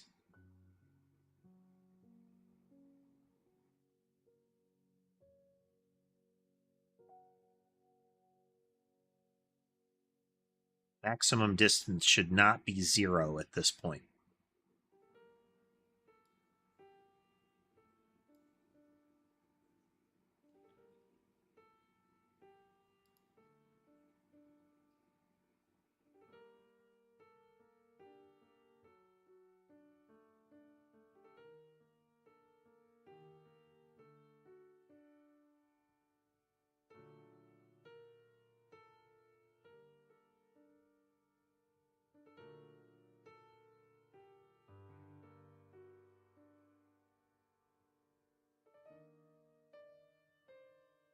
Okay. So the initialize function, just put this here. I'm going to make sure this. I missed some steps here, but I will show you the stupid that led to the error.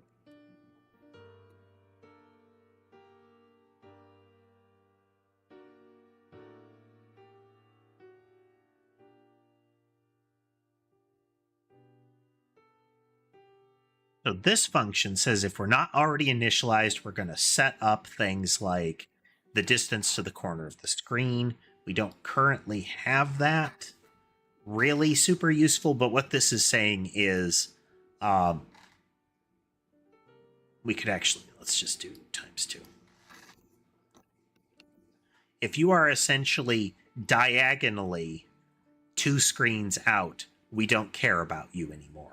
So if you're going to spawn at all, you need to be within that distance. That has to be the edge case.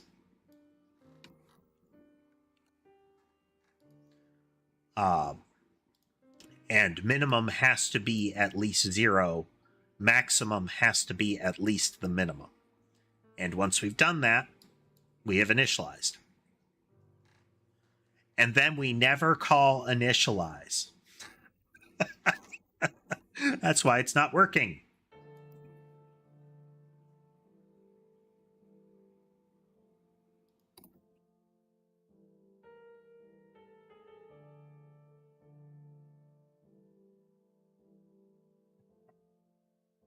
That's why it wasn't spawning anywhere on the screen. It was spawning in very particular spots on the screen.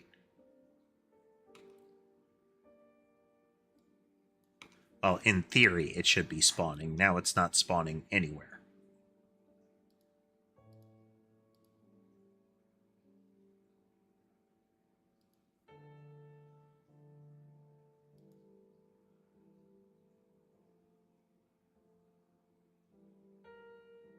Maximum distance is way off. Okay, we need to alter that calculation.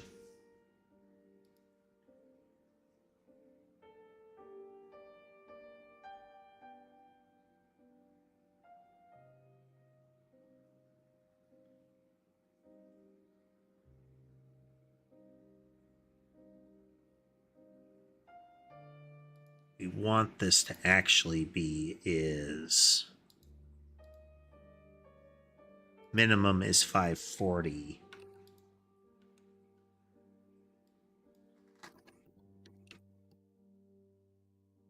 Maximum is 540. Minimum is 0.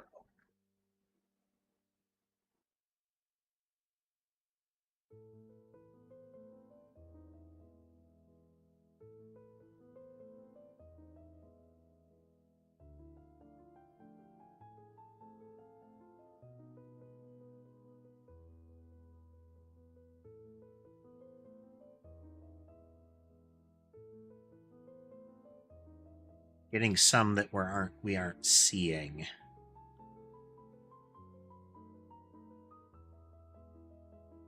Thanks for joining us, Schmuggums.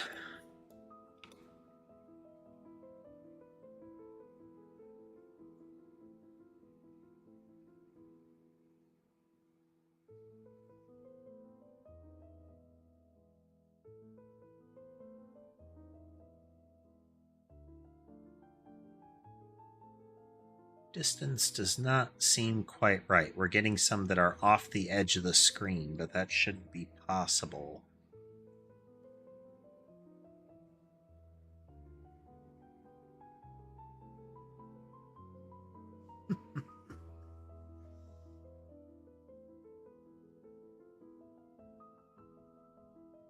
Like I was mentioning, Nariko, I have all the art that I need accounted for. If you would like to send links to your portfolio or similar, feel free to do so. I'm always interested in seeing people's art, but there is no guarantee that I will respond from there, and I do not respond well to pressure sales tactics. So you can go from there. So we don't want this to be the case because this can overflow it.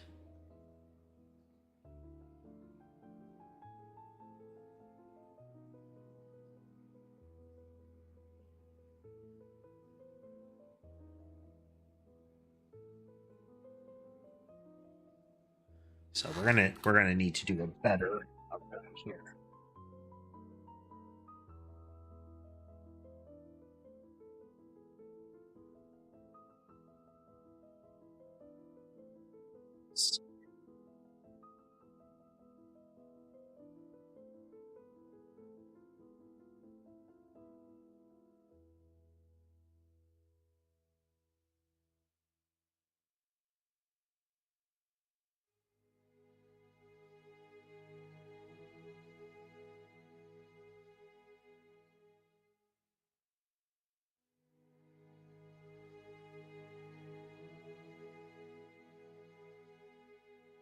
Distance.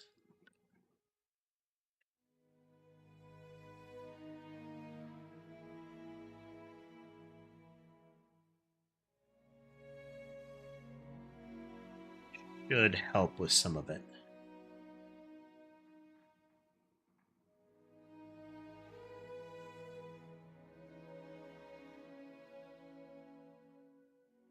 Still getting off target there.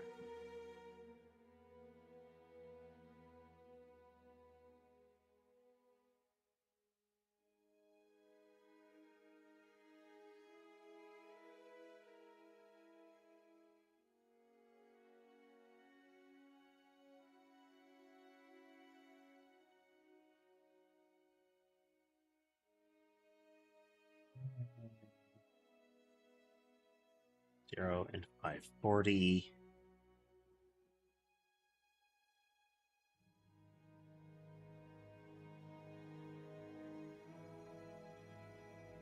Offset direction is set.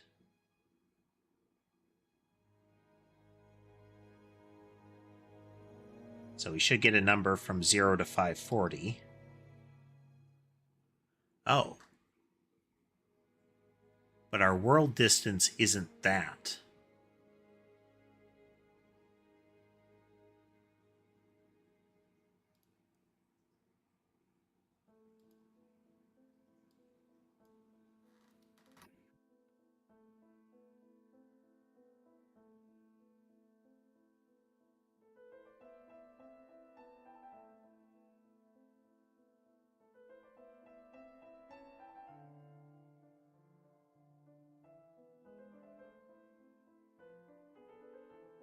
No, that's also not right.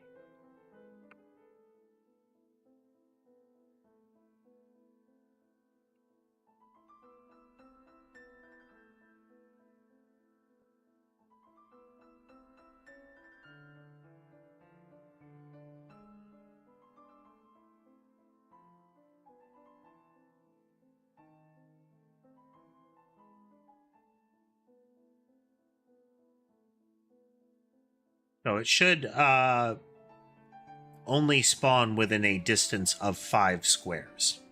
6 squares.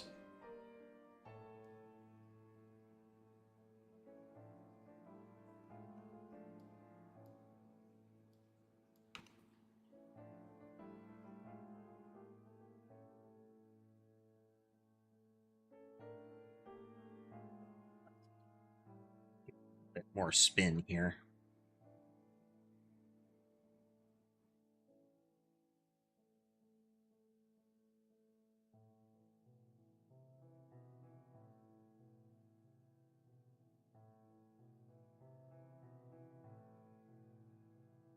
Nice.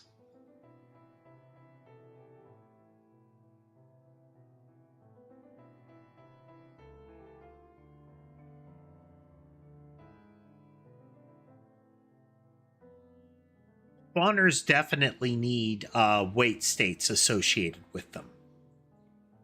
I still need to get it to when the burst fire ones trigger that they halt spawning until they're done. They essentially freeze the spawner's handling until that one is complete. The difficulty with that is that it's not always true. So I'll have to figure out something with that. But we'll see. We'll see how this plays out.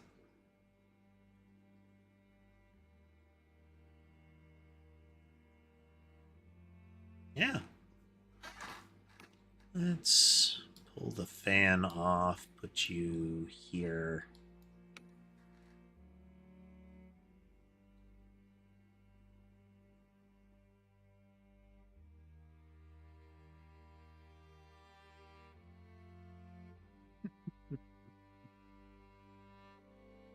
Change this to that. Slightly different movement pattern that way.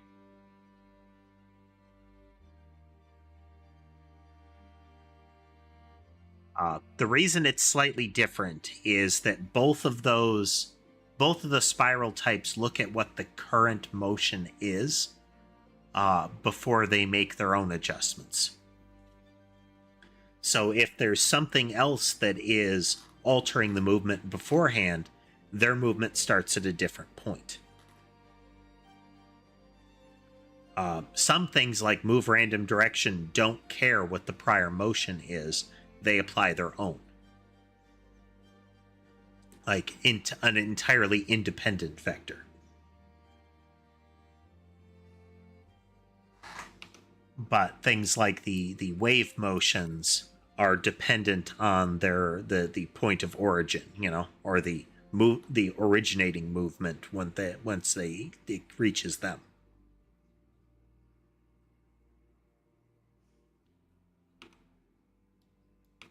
So we do need to adjust the orbital motion so that the pull isn't as strong, or at least the pull scales up as a slow exponential instead of a something kind of, for the most part, linear.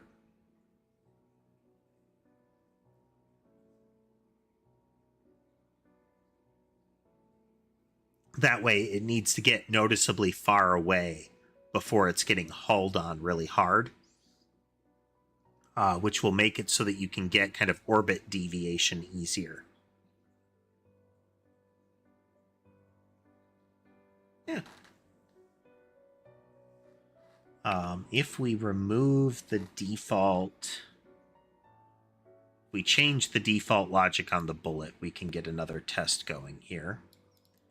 So we need bullets and we need movement. I'm going to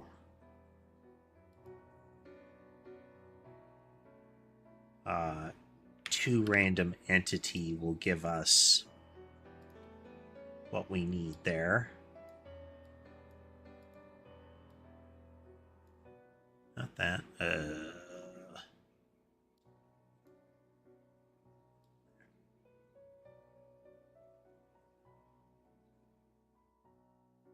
So instead of fixed right, we are going to do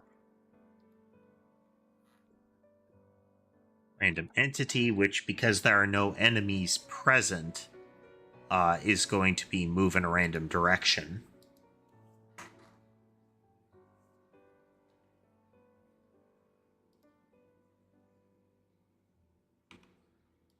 Then if we do something like this,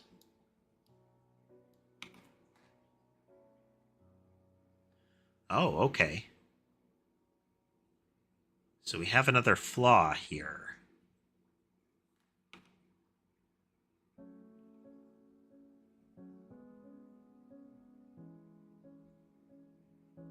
We're not counting for rotated when they're spawning off of a point like this. But why?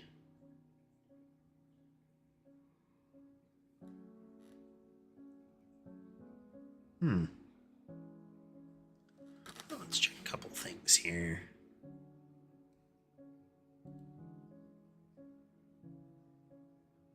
Okay. So why is it not fanning them out? Because we definitely have those in place.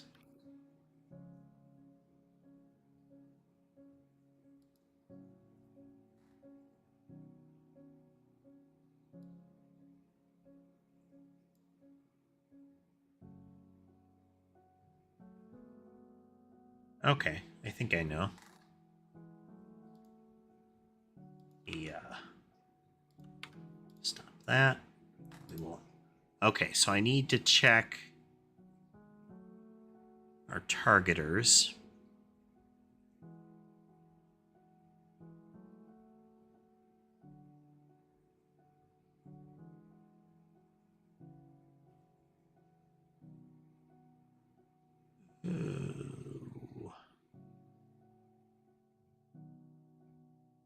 Targeting.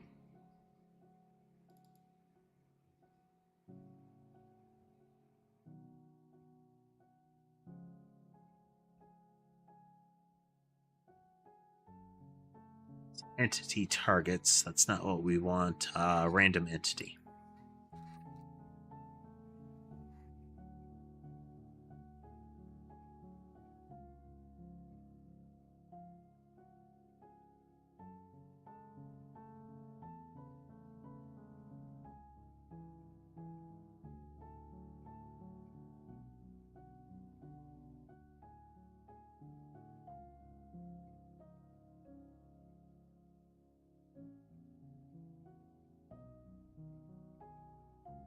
It shouldn't really matter, but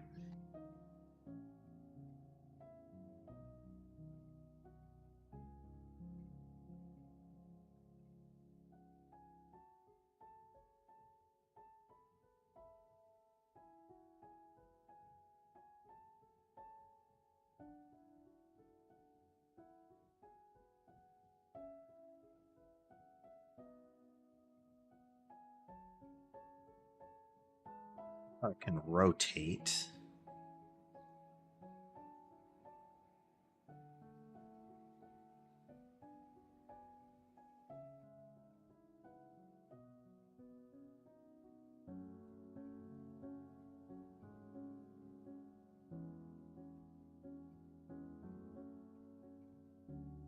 Okay, this is not accounting for rotation.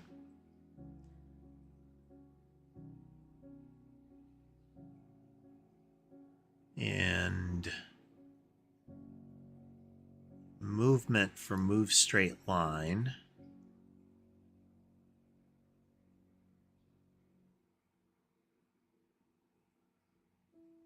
Do move straight line. It does not need to update target because the base is going to update targets. Movement behavior will call that for a time passed message. So we don't need to do that twice. I don't know if that is a contributing factor, but we'll go from there.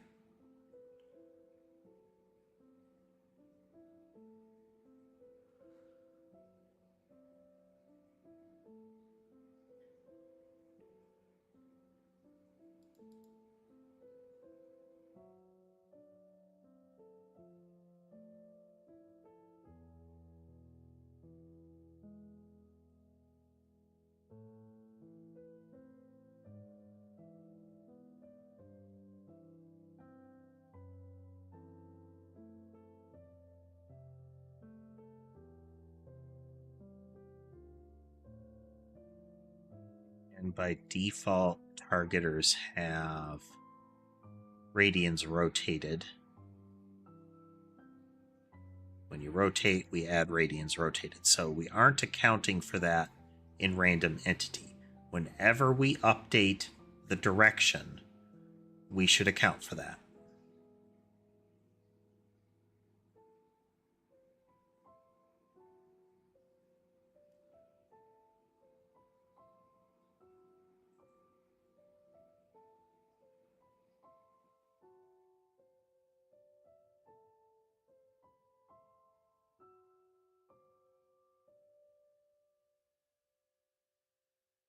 Rotated.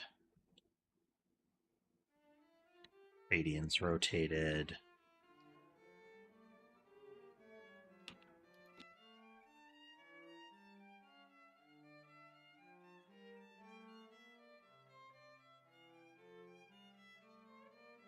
Randomized so it doesn't care at that point.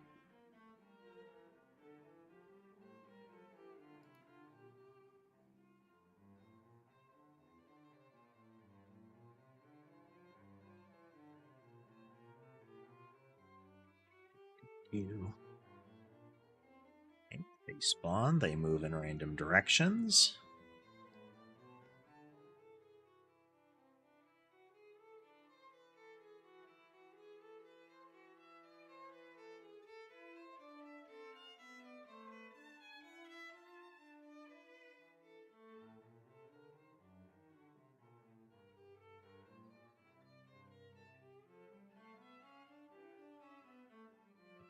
Copied.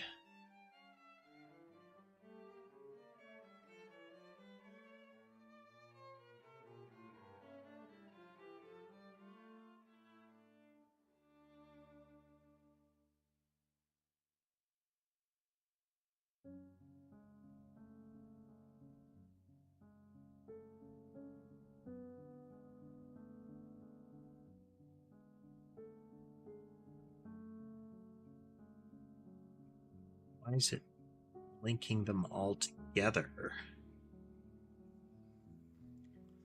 It's like it's not obeying the rotate when we copy it. Because when you copy a targeter, we get entity, direction, and radians rotated.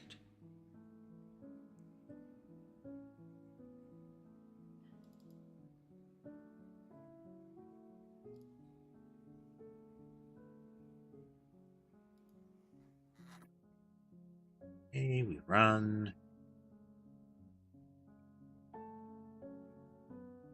Start, we immediately fan it. The first one should be without rotation. Okay. Next one should have rotation. Yes. About 45 degrees. With float nonsense in there.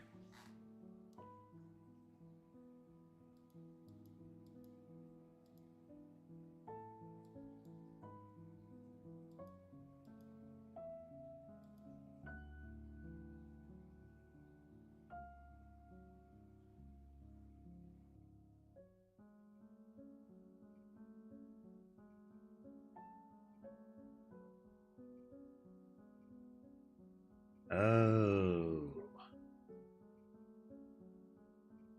Okay. Let's consider this again.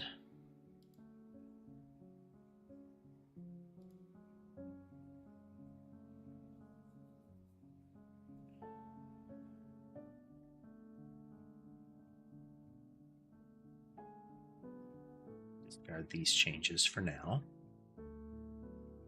Okay. So it gets duplicated. So we're going to come in. Where is that? Okay, we go in here, we update all of this. So we have set target entity, where we're going to update the lock-ons and whatnot. The event add and remove. Category, lock-on, reacquire, rotation. It's already got direction copied. And this is the turn radius, essentially.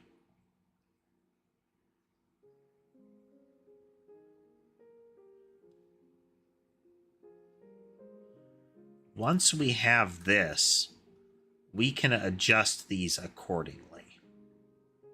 Okay.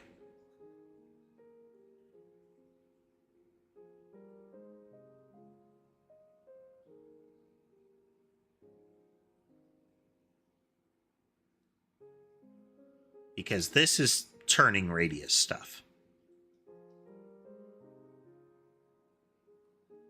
Applying it the way we are is going to mean that if you have a fan target, yes, this should still work.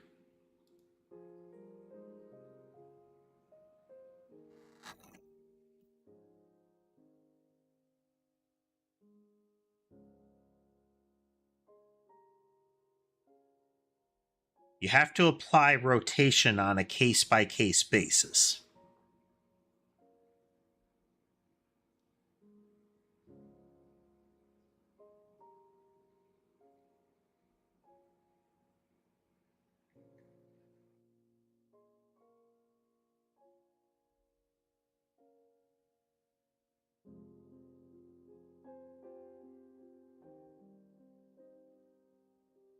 Always going to have a local direction.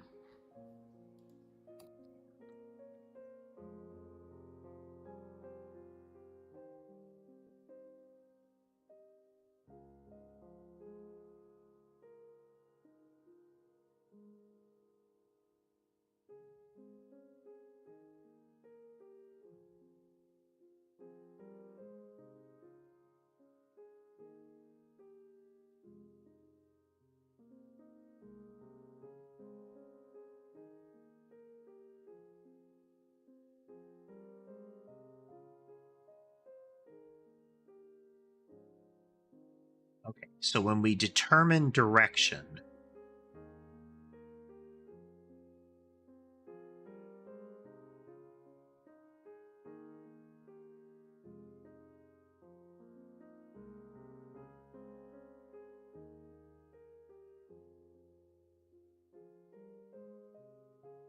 when we copy something, we're going to have radians rotated. We're also going to get its direction. This one,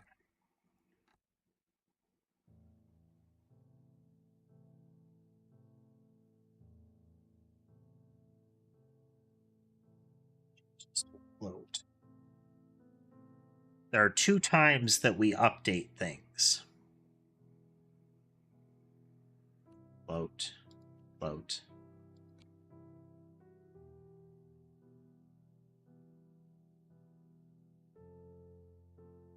Either we are identifying the target here. So we have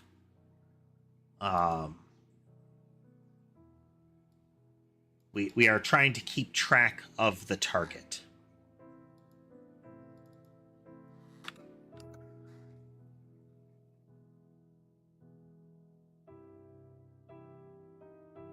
Then we also have we are setting the initial direction.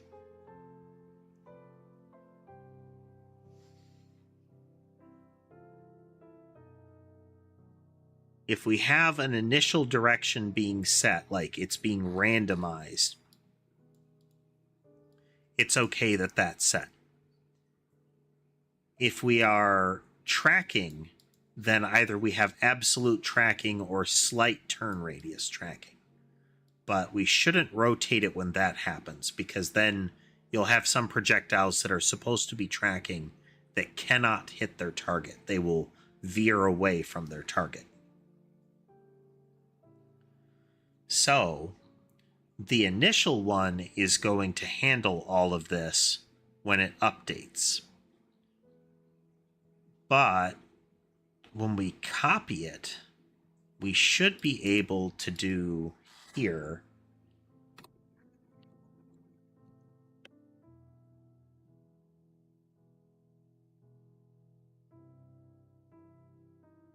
rotated Radians rotated. So when we duplicate it, if there are radians rotated, we're going to apply it. That is relevant to this particular type. That is not universally true.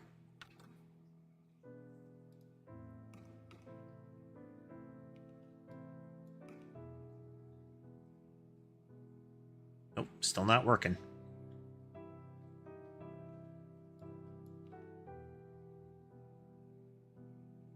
Okay. That's sort of working.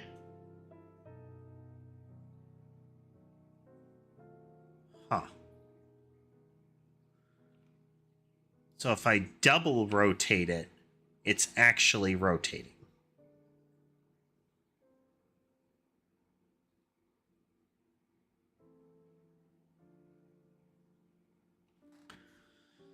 Odd.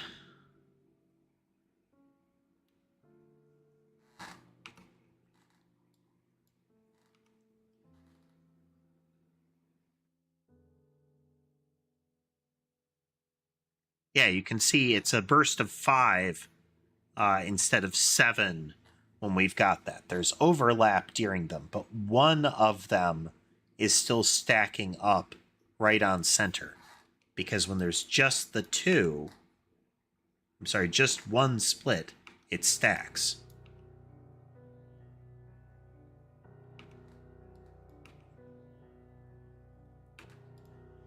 That's real strange. Do we spawn it and then rotate it?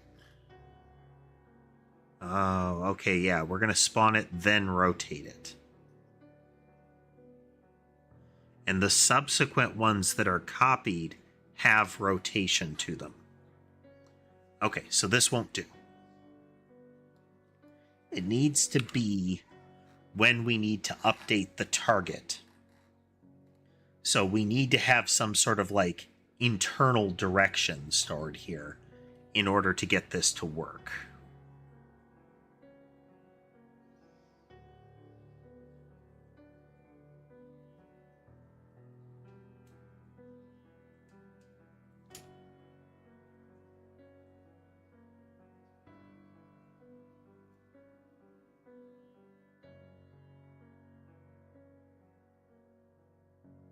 Use local entity.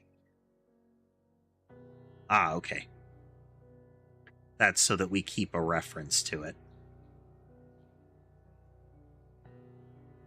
Just in case. For removing events is what we use that for. Or, yeah. Oh, marry you.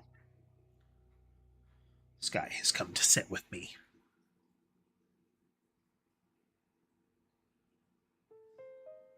So it needs to be when we update targets. That's when we need to account for this.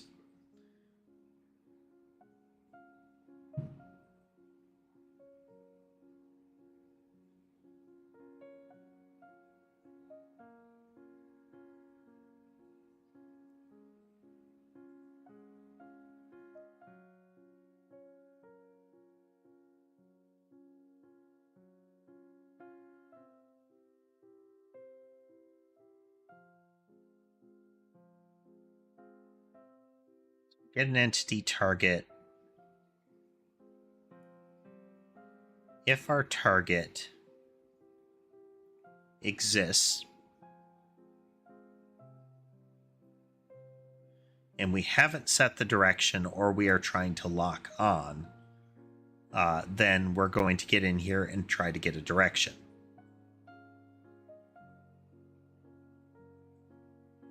So these will change the direction.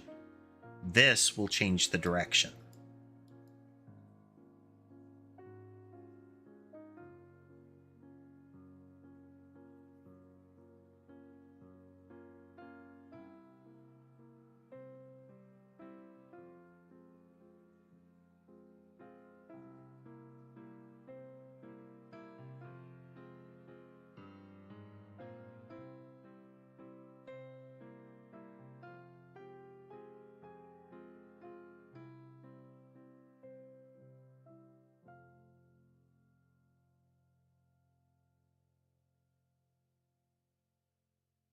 So this will veer around.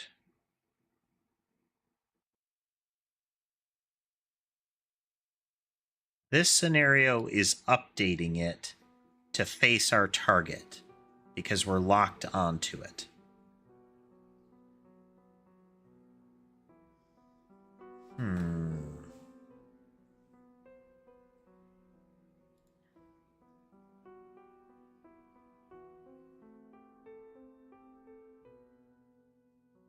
We need to make sure we don't repeat it.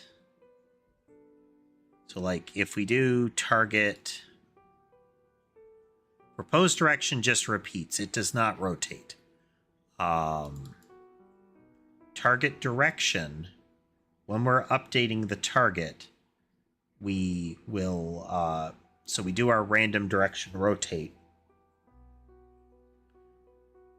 Then we're going to get our local direction and apply that to it.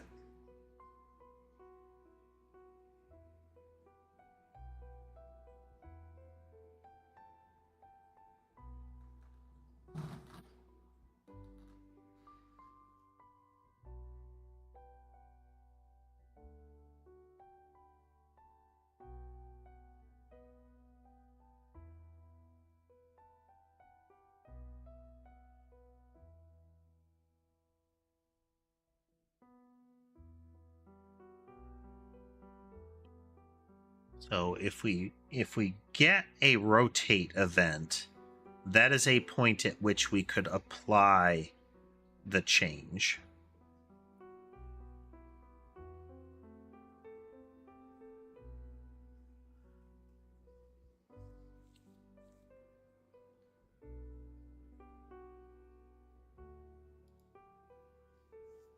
For those of you joining us, we are attempting to fix the way that targeting a random entity works.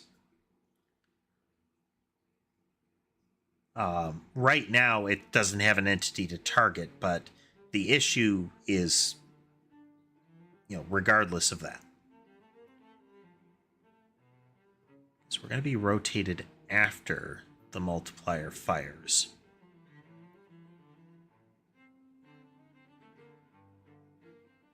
So we're going to create our copy.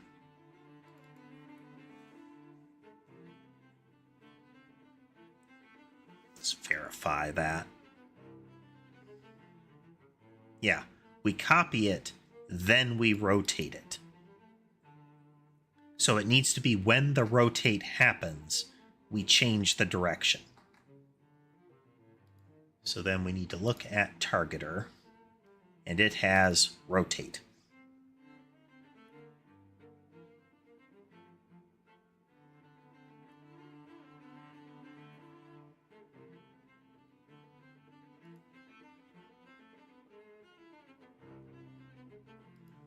I'll have to adjust this to use float as well. But we'll get there.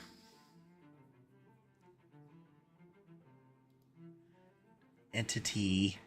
So then we need to override it.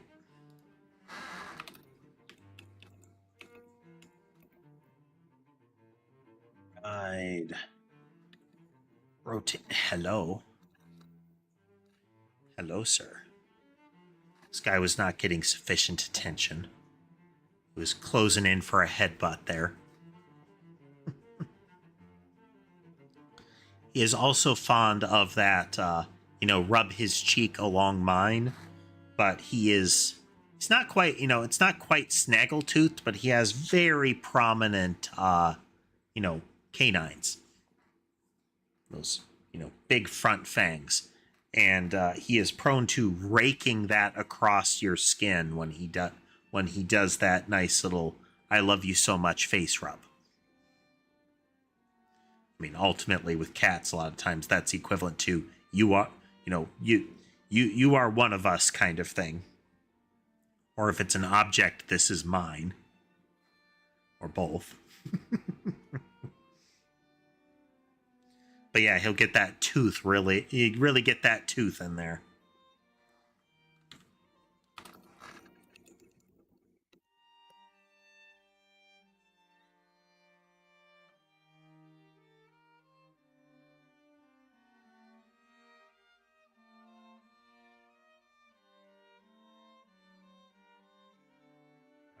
See if that works.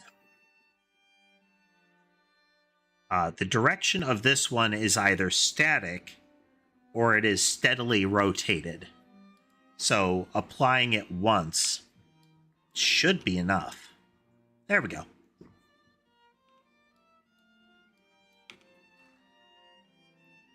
So we can get these neat little starburst effects.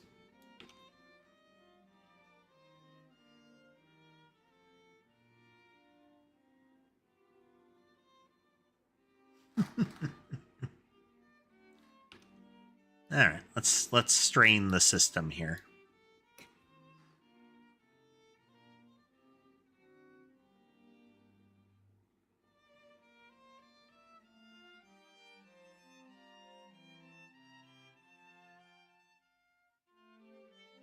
So again, we still need to weaken the orbital pull here.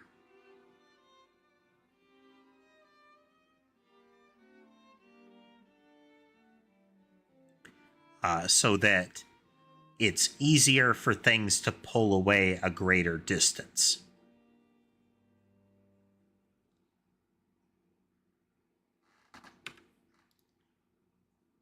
All right, let's get that saved there.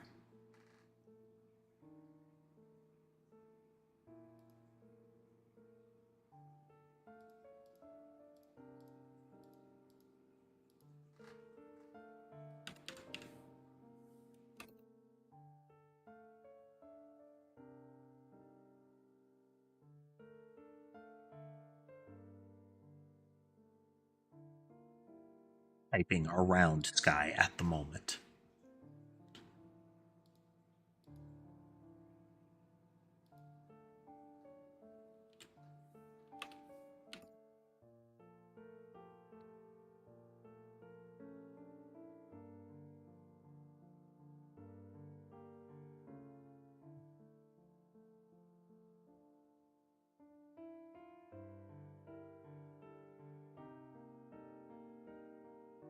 What this should also mean is that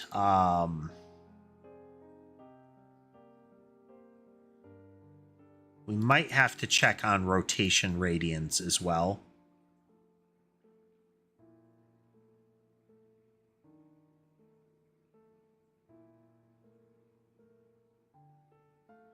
No, okay.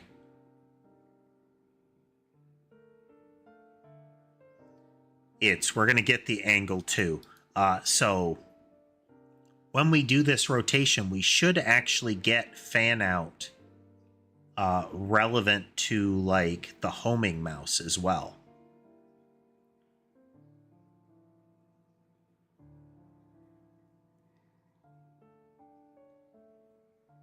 That is based on the turn radius of homing. When it is spread out in a 90-degree cone, we should get them kind of arcing out and in. Which could be cool. We could get our anime cluster missile on a bit.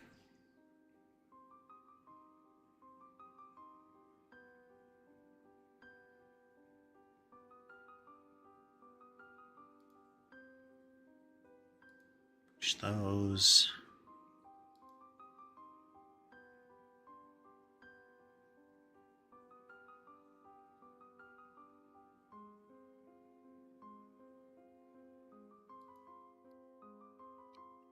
Should have been with the spawn point update.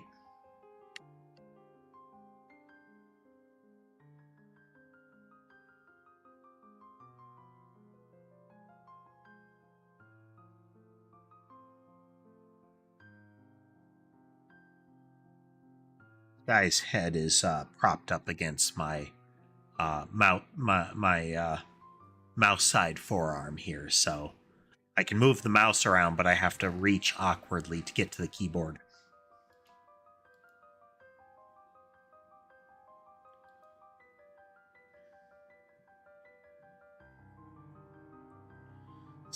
There was a period when I was needed to finish some stream prep, but he came over to snuggle, so time was tighter. All right, let's look at that orbital motion here. Move orbit.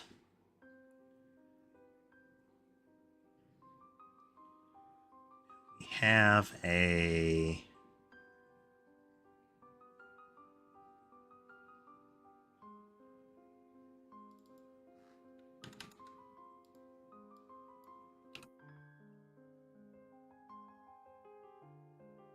circular movement. Centripetal is inward. So we can use that in our... We could use that here. So our radius adjustment, here's the boosting factor. So we could just add a multiplier to this to weaken it straight up. And I think we're going to do that for now.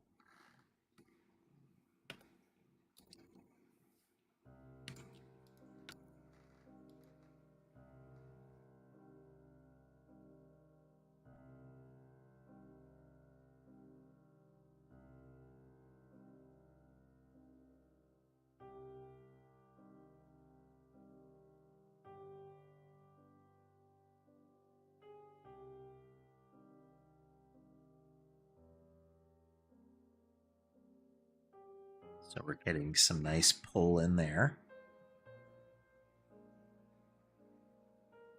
Same thing, still unimpeded. So now we're going to add some variation to the motion and see what we get.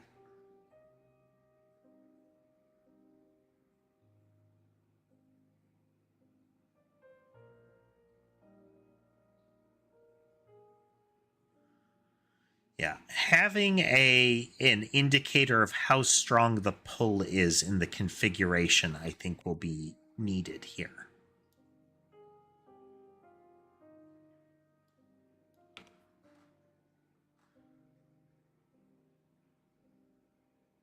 So we can see this is just causing it to take a while to get in as well.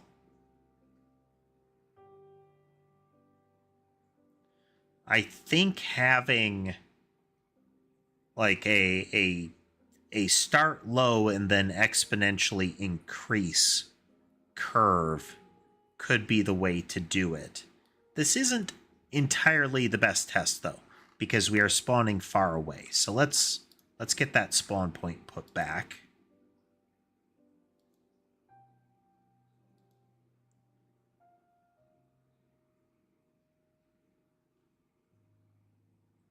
To random entity.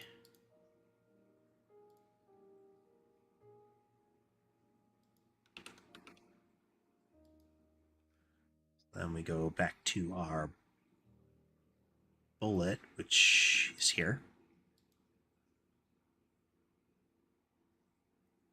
Oh, and our spawn point for the spawner should be spawn on player.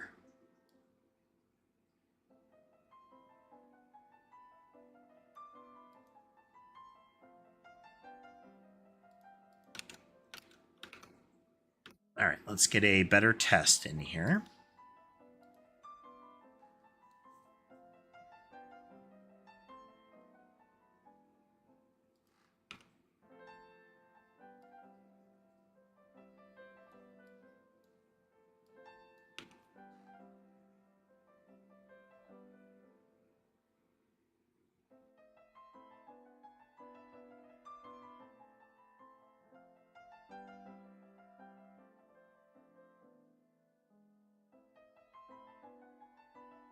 Okay, yeah, you can see more orbital drift this way.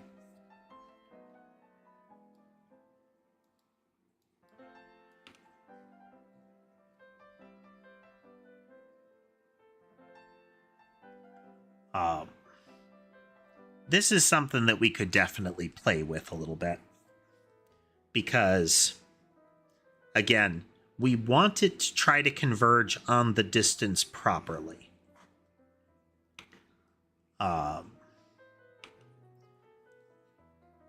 Because you want to have things like the Vampire Survivor's Bible, where it fires out in a group of like X at once, and will reach its point of rotation cleanly.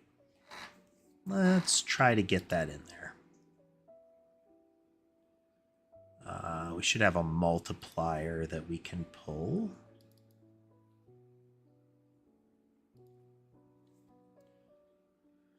So spread 5, 360. Now we go into our bullet. And we'll put that here. Base behaviors. Okay, so now the yarn ball should fire out in a 5-point starburst that will be that the core point will be aiming in a random direction. Just so. Now let's make them orbit.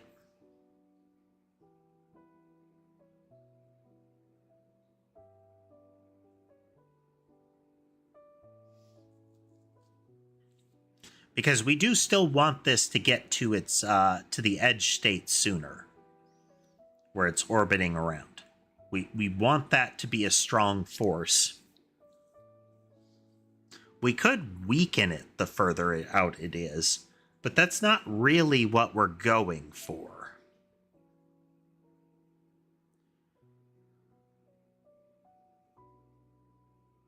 We still want it to apply the same amount of force, but maybe we can offset it.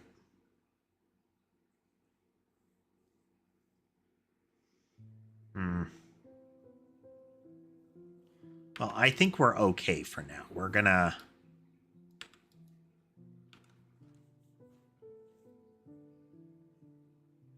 because it's already being made stronger here.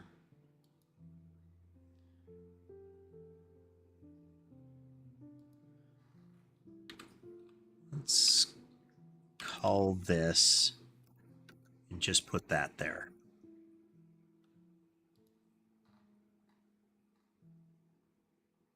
So we are not going to be applying a modifier to the force here. It will be steady.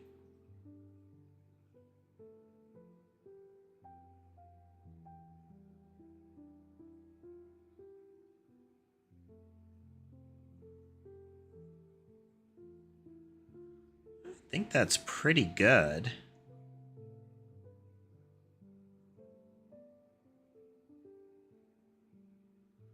All right, let's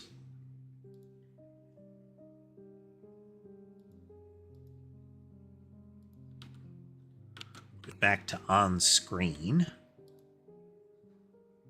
This will make it spawn in a starburst at random points on the screen.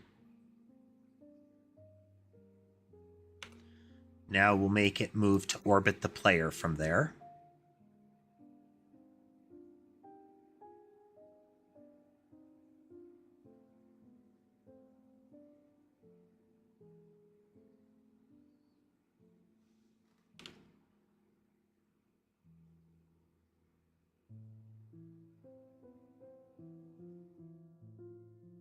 Yeah.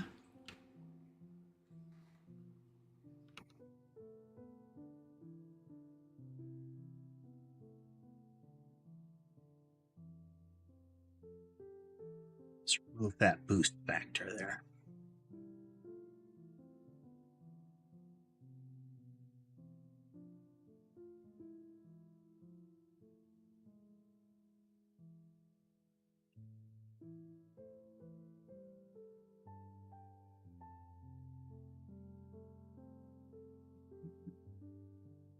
Centripetal.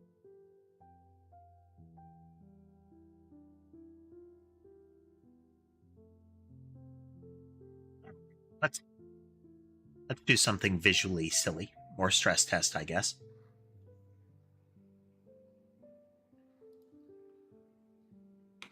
Well, let's make this an excuse for more stress test.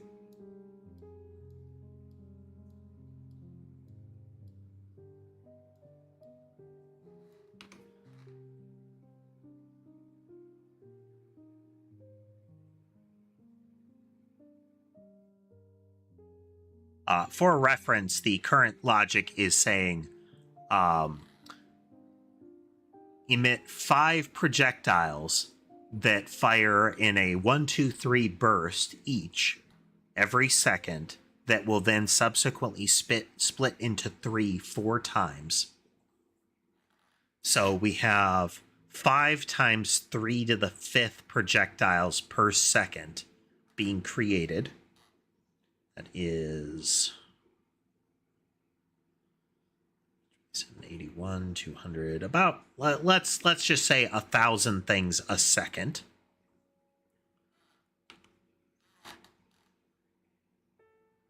So number above ear gonna go up, because the things live for like 10 or so seconds.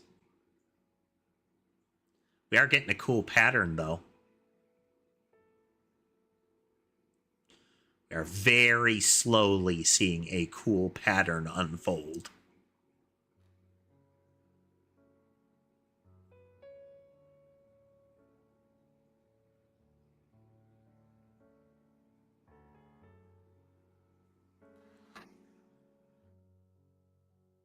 We are definitely under frame per second.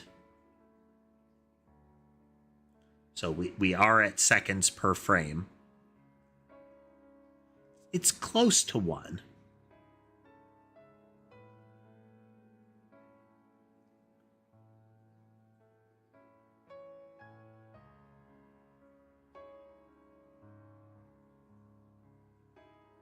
You can really see the full animation of the catbot play out.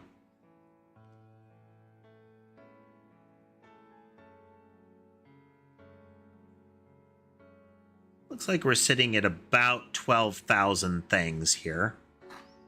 Let's cull it down. Let's see how long it takes before we get into plausible frames per second.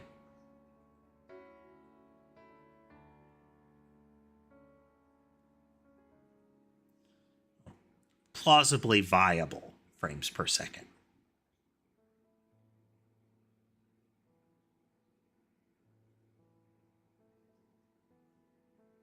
Another reason that we don't cap the number of things is that we want to avoid a circumstance where things that should spawn don't. Is the game will do everything it can to spawn what it is supposed to.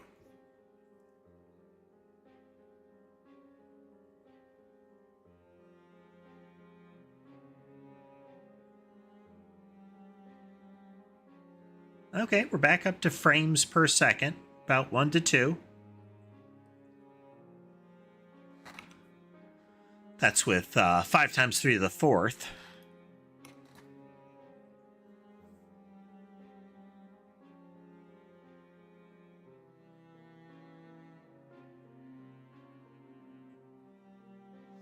And again, any sort of multiplier, anything that says fire more projectiles at once is going to be a rarer upgrade.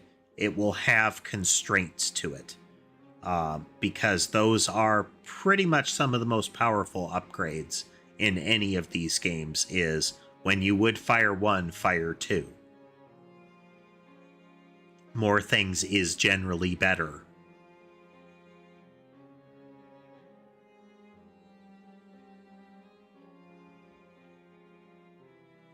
It will take it some time to calm down, because we have a huge buffer of objects that are kind of slowly unloading as we go here.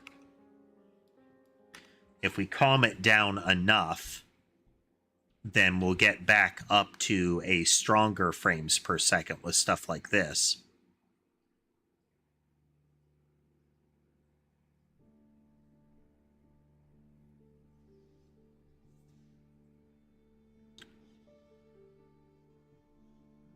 But yeah, get some really pretty patterns with that.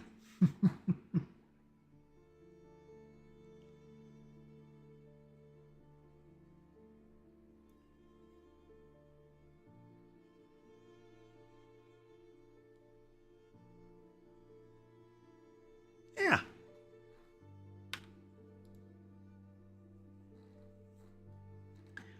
You can see when there's a lot in the buffer, it takes a little bit before it, during the end, because the whole tree unload sequence takes a bit longer. Every entity that is present at any time necessitates an entry in the giant pile of collision objects, visual objects, all of that stuff. So all of those need to be accounted for, so we need to cache more of them. I need to tune the cache, because at the far end of everything going wrong, or going very right, depending on whose perspective, the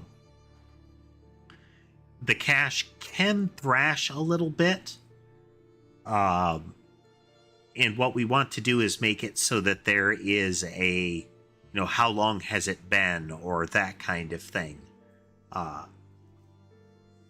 before we have to deal with it, like decay the multiplier on the number of things you cache until it's not multiplying, and then start decaying the cache.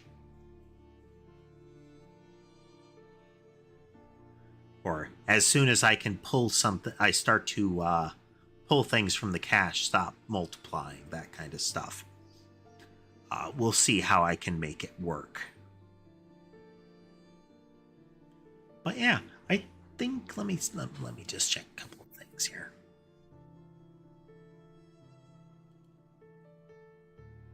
Yeah, I think we're at a good stopping point for now. Find buttons. So yeah, we hit our targets. We got our oscillating movement nice and cleaned up and simplified. We've tweaked the orbital movement. We added a new spawn point. The new spawn point gives us a kickoff point for a lightning strike style thing, a drop it from the air and have it spread. Now, but because of the nature of the game, we're going to be avoiding anything that is just a hit scan weapon, entirely a hit scan weapon. So laser beam weapons and whatnot are in reality going to be a rapid fire series of projectiles that will fire one after the other, kind of smearing a sprite along as they go, or particles, so that we can properly account for things. And motion can be applied to them. If it's just an explosion, then all of the modifiers, all of that stuff doesn't apply to it. It just happens and doesn't move. And that's not what we're going for. We want fancy stuff. But yeah. Oh, folks, if you like what you saw and would like to see more, remember to like, follow, subscribe, comment, all of those things that the platform lets you do. It does help the channel grow. If you'd like to consider financially supporting the channel, you can do so through subscriptions, memberships, super chats, and the like. Thank you again to Tass for the super chat. Let me double check our history here and make sure I'm not missing anything.